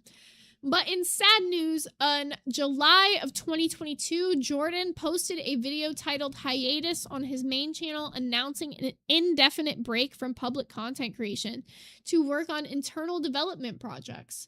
So Jordan has officially left the internet as of 2022, and it doesn't seem like we're going to see a return from him anytime soon, which is sad, because I'm going to be honest. He was one of my favorite creators for a really long time. I thought he was really funny. And I wish him all the best in his life. Now, let's go ahead and get into a mildly controversial one. Kyle David Hall. Oh god, this was the picture he used for like everything back in the day, so I feel like it's gotta be the one we pull up now.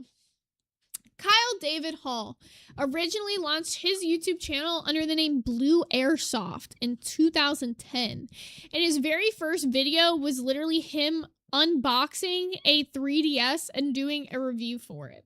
Then he eventually went on to transition to being a vlogger as he rebranded his channel under his own name, Kyle David Hall. And he mostly started doing stuff under like the teen and relationship tags on YouTube. The peak of his internet popularity came in late 2015 when he published a Draw My Lifestyle video that documented his upbringing throughout Ohio and his aspirations of becoming an entertainer. And people just thought it was like really vulnerable and real. So they became fans of him through it. And he also was like in MDE at that time, so he was getting more of like a blow up through that. After MDE dissolved in mid-2016, he attempted to maintain his solo channel by doing food reviews and doing street interviews and travel updates. However, this did not see the same viewership that it previously did. Why did it not, though? We got to get into that. So former girlfriends and other individuals within his social circle have since gone to Twitter and YouTube to air out texts and receipts and recount experiences of misconduct. These claims basically have labeled him as a predator as well as an abuser, saying that he basically... Here's the problem. I can't find the initial tweets of when he was accused for this. I found the tweets of his response. He vehemently denies everything. That's basically the best I got for you. And from what I gather, they basically said that he used his position as being a somewhat popular YouTuber at the time to manipulate people into doing things that they wouldn't otherwise do. Now, all those tweets are since gone, lost to time, but in September of 2018, he published a video called Rip Kyle David Hall. The video was a vlog which basically talked about all of his time spent at the Warped Tour tours with like MDE.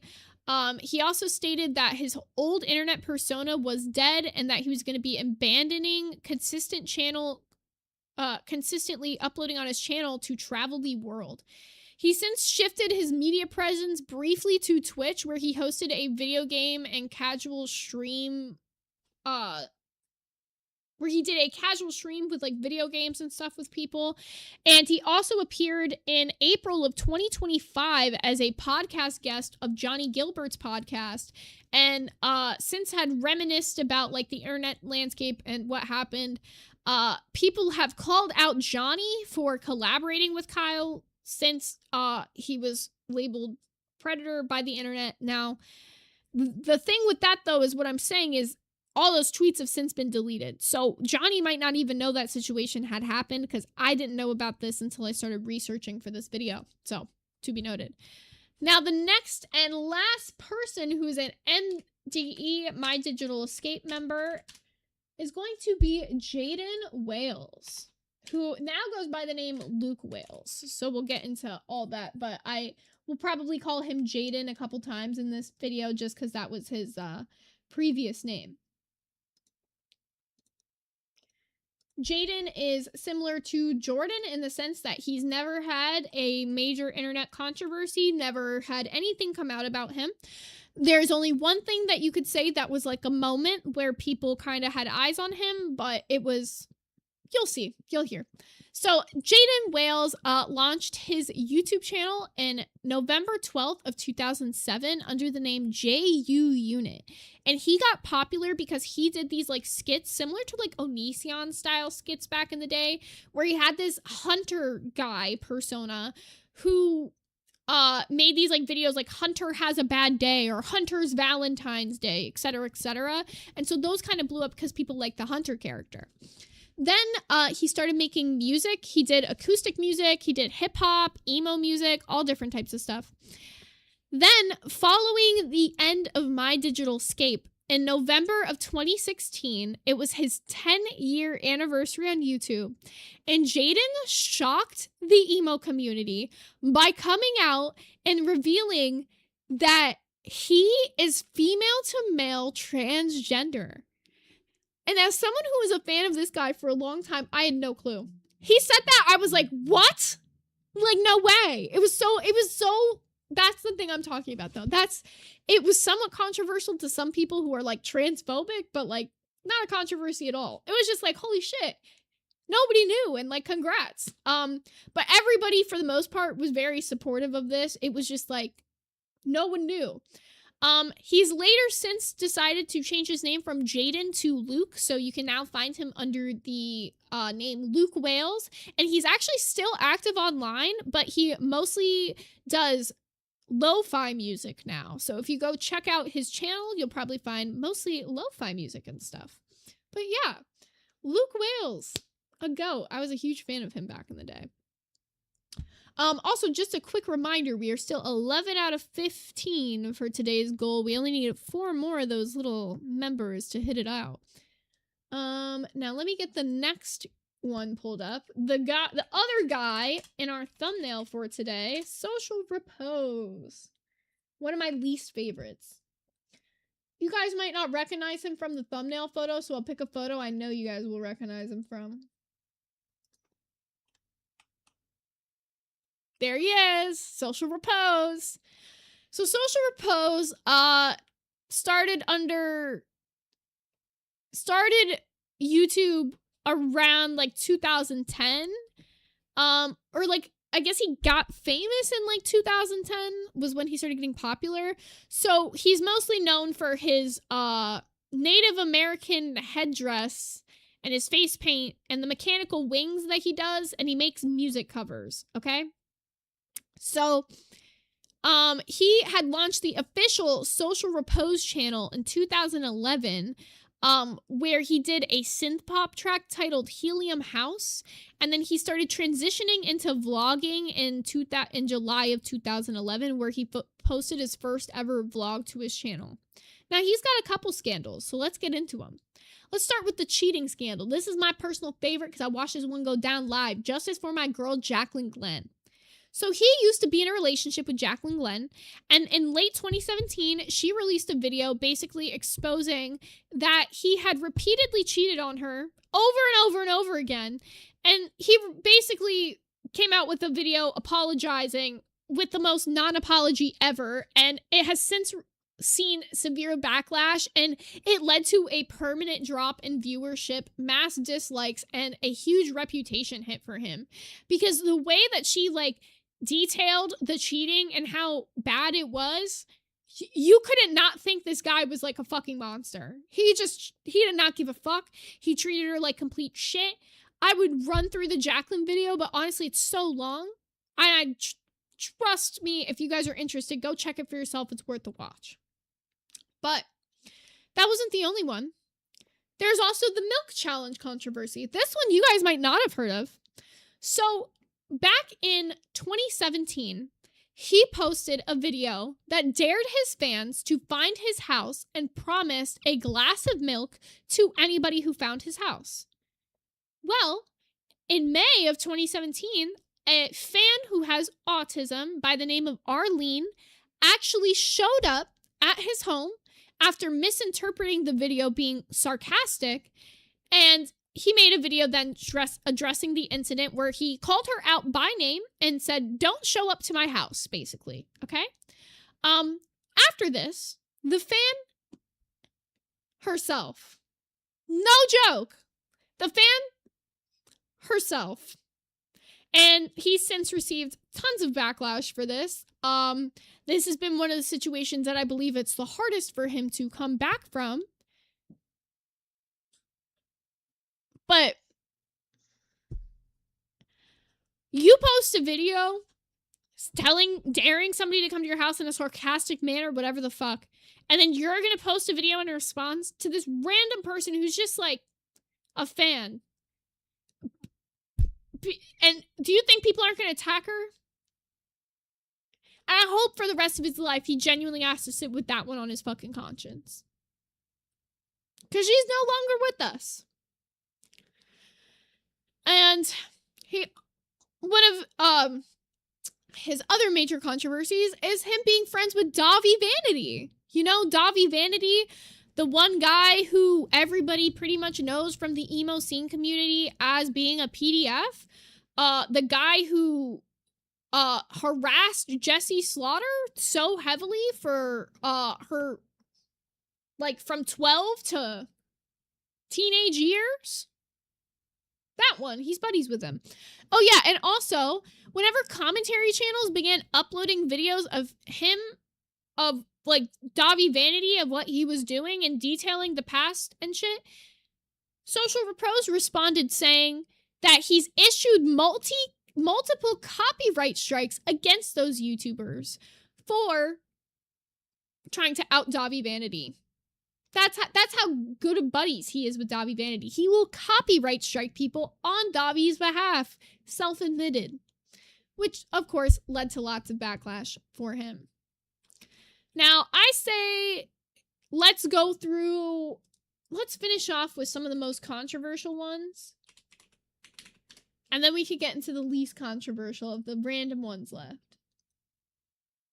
All right, this one, a lot of people might recognize him by his look, but don't recognize the name. We got V1I. V1I, also known as Jason Sampson, was a British YouTuber who gained massive popularity in the early 2010s, mostly for like the emo scene era. However, in 2014, he got some serious allegations of sexual misconduct. When he launched his main channel, he got all the way up to 400,000 subs and consisted of mostly vlogs, etc. He was part of the group of YouTubers who got to go with the Vans Warped Tour YouTube tour. He also did Summer in the City, tons of different like music festivals.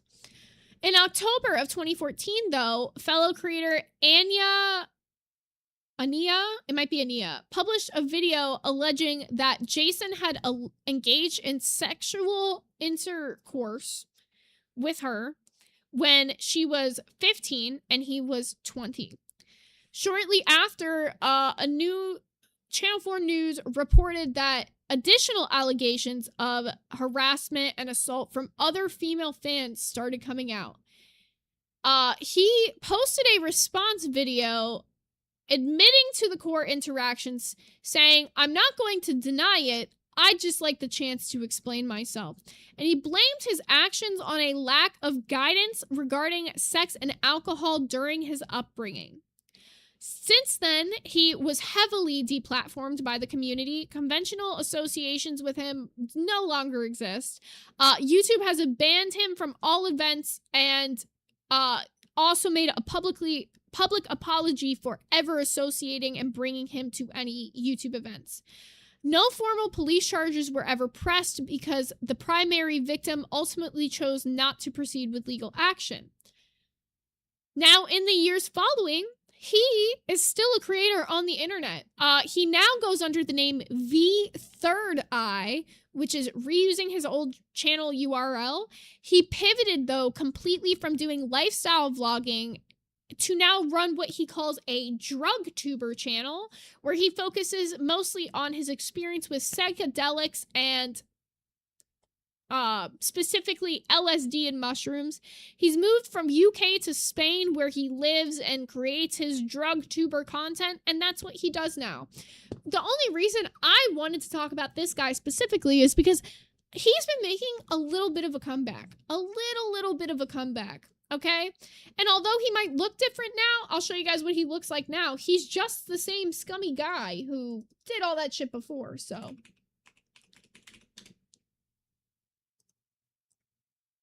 This is what he looks like these days. So if you ever see this guy floating around on your YouTube page, that's the same shitty fucking guy. That is.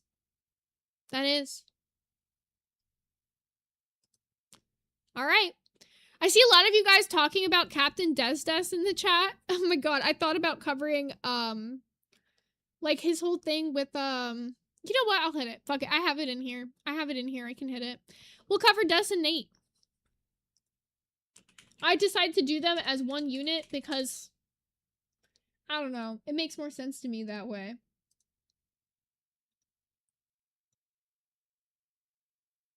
Alright. Let's get the flick into it.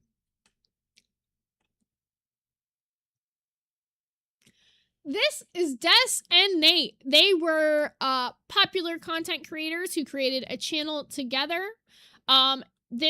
There's Destery Smith, and then there's Nathan Owens, who went by Ahoyo Nato, and then Captain Desdes here. So they started their channel in like the early 2000s, but the collab channel started in 2007.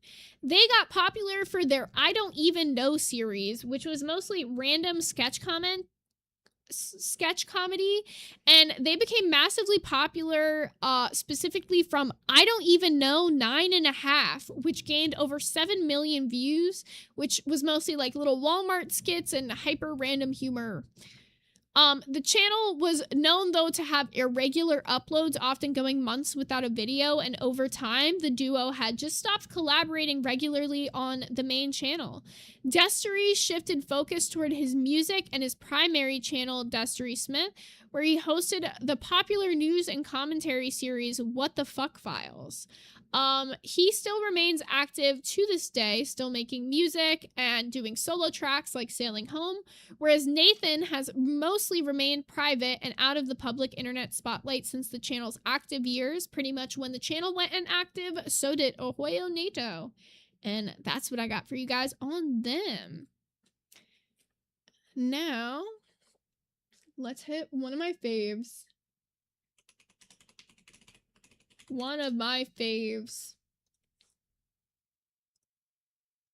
If y'all know who this is, you're a goat.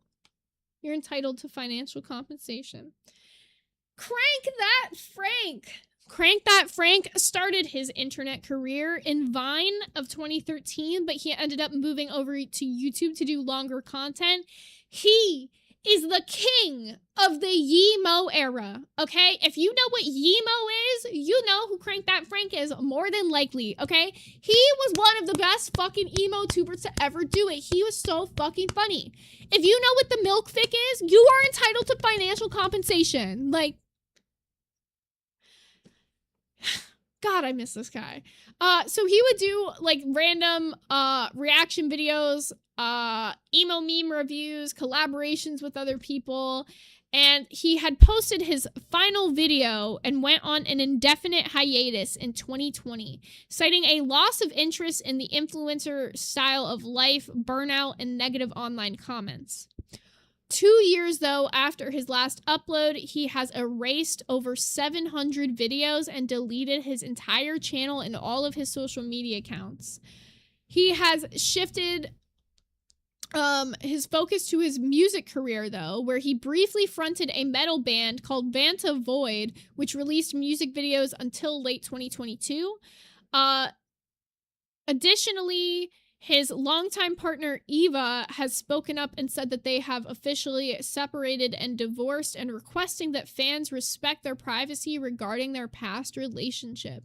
And there is no other word from Frank of where he is on the internet, what's happened to him. He's gone. So that's slightly unfortunate. I thought he was a really good content creator, and I think he deserved more time still on the platform. Okay, I'm gonna hit one last one for today, and then I think we're gonna be ending off here, because I'm not gonna lie, I'm so hungry. Like, I'm starving all of a sudden. I'm so hungry, and I was like, my stomach is growling. So we're gonna hit this guy, and then that'll be where I leave you guys. And the reason I'm hitting this one is because it genuinely shocked me to see his Where You Are Now. Do you guys remember Robbie Epic Sauce? Because he was a big, like, collaborator with, like, all these emo tubers back in the day, specifically My Digital Escape. And, okay, so he did, like, story times. He did, like, challenges, boyfriend-girlfriend pranks, that type of stuff. Then, like, here's the weird thing. So a lot of, like, the content creators, like, who were in that era kind of, like, moved on. In 2018, he decided to shorten his YouTube channel name to simply Robbie, going away from Robbie Sauce, and has completely pivoted away from personal drama and vlogging. And now he does testing content. He is a professional life hack and craft tester. He does bizarre DIY crafts, recipes, and life hacks from popular content factories like 5 Minute Crafts, 123Go, and TikTok to see if they actually work. He actually hit the 3 million subscriber milestone not that long ago. on TikTok, he's got almost 1 million followers and nearly 10 million likes on his TikTok account, where he posts these little condensed versions of the craft test. So here, I feel like a great way to end would be to show you guys some of the stuff.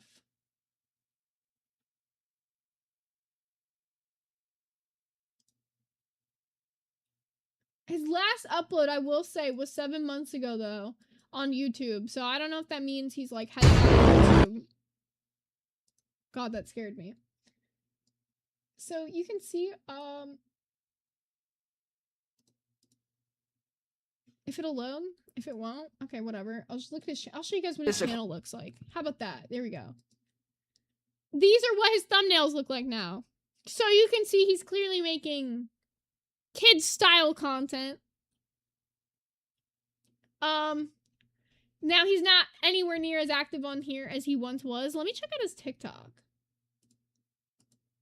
because I know he's got a lot of followers.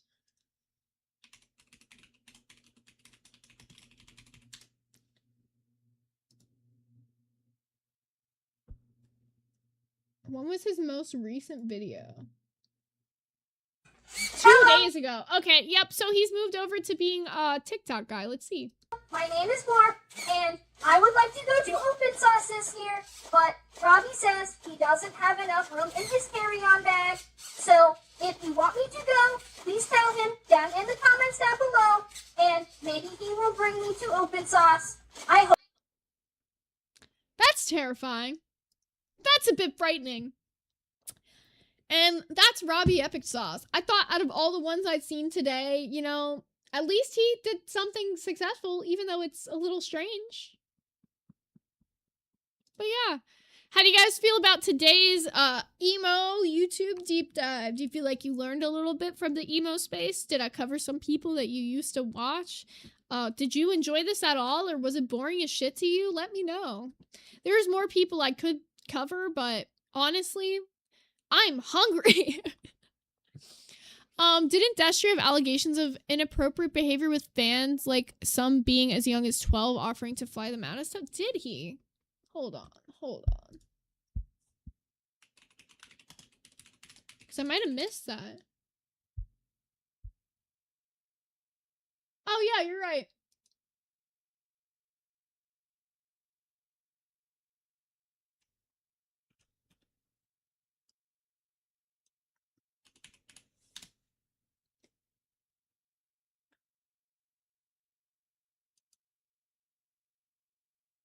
Yeah, that was the one I missed. Yeah, pretty much. I mean, same thing is that he's, as pretty much all these guys who are shit and awful, is that they were caught messaging underage people and using their YouTube position to try to get with them. Like, honestly, if they were emo and in the 2010s, chances are probably not a good person. That's the sad part about it, right? Is the best era of emo YouTube, they were all just shitty people. It's really sad. Contact Anita said, it's crazy how someone can just rebrand and not let anybody know or anything, and you have to deep dive or dig deep to find out who you're watching. That's so true. So fucking true. I mean, for example, like the Diego Swords guy who went on to like go from esports after literally like losing a literal legal battle about sending his new girlfriend to stalk and assault Hey There, I'm Shannon. And he's been able to totally move on from that. His entire audience now is all gooners. Like, gooner women gooning for him. What can you do? The internet's a crazy place, man. It doesn't take much to be able to, like, be one person on the internet and really get away from it and be the next person. Beloved Tally said, did we hit the goal? No, we didn't. I didn't see what it was, though. It's 11 out of 15. There we go. I'll put it up for you guys till the stream ends. Daily, because I have it on full screen. Daily members. Goal. 11 out of 15. Hell yeah. We're pretty close anyways, so even if we don't hit it, I'm happy with it. I'll put it up here. Lieutenant Aries said, can we get a part 2 on the emo lore you didn't cover today? If you guys wanted that, I could maybe do that. I'd probably do another goal again to do like a part 2 because these videos get significantly less views than my normal content. So, at least if I've done a goal for it, then I feel like, okay, it works. Or maybe I could do it on like members only or something. I have no clue, but we'll figure it out.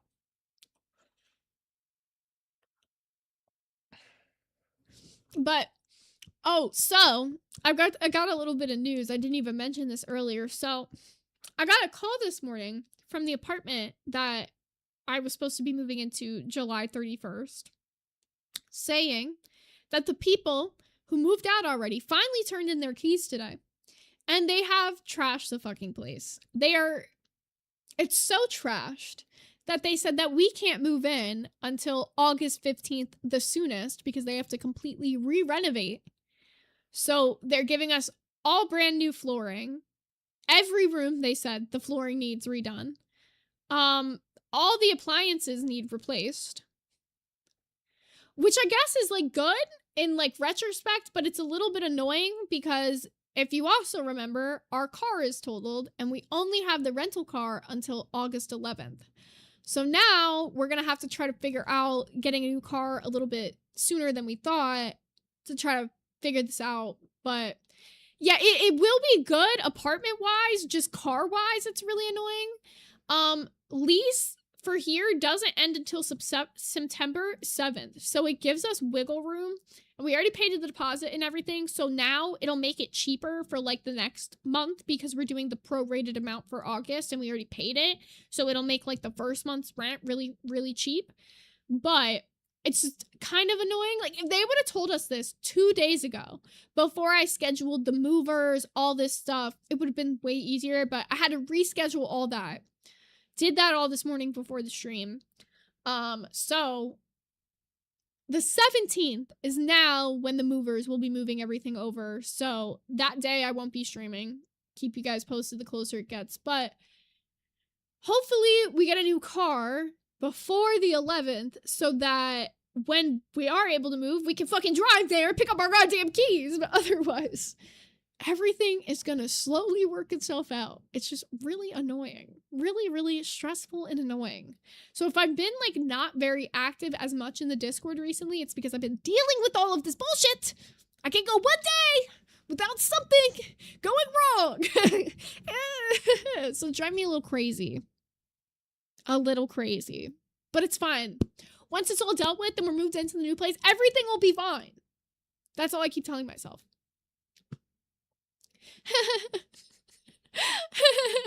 Amethyst said, make S1K Princess carry you to the new place. Yo, that'd be a long walk. That'd be a real long walk. But it'll feel good soon. I am gonna do a little smoky gaming event probably on Friday of this week. So if you're interested in doing a little smoky gaming event, I will let you guys know what that's going to be tomorrow. I just had to, make sure my life was in order before I scheduled out something. But let me see who we're redirecting you guys to today. Who's going live and when?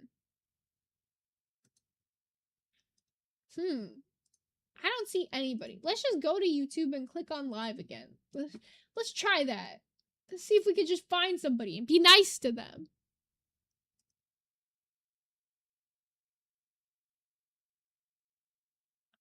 I don't know. I'll redirect to this random guy if I don't find anybody else. Wow. I want to redirect to somebody that has, like, no viewers, ideally, but that's always hard to find because they never recommend you the person with no views. Oh, I found someone with less viewers than me and she's really pretty. Okay, yeah. I'm gonna send you guys to her channel. Aw, she's really pretty.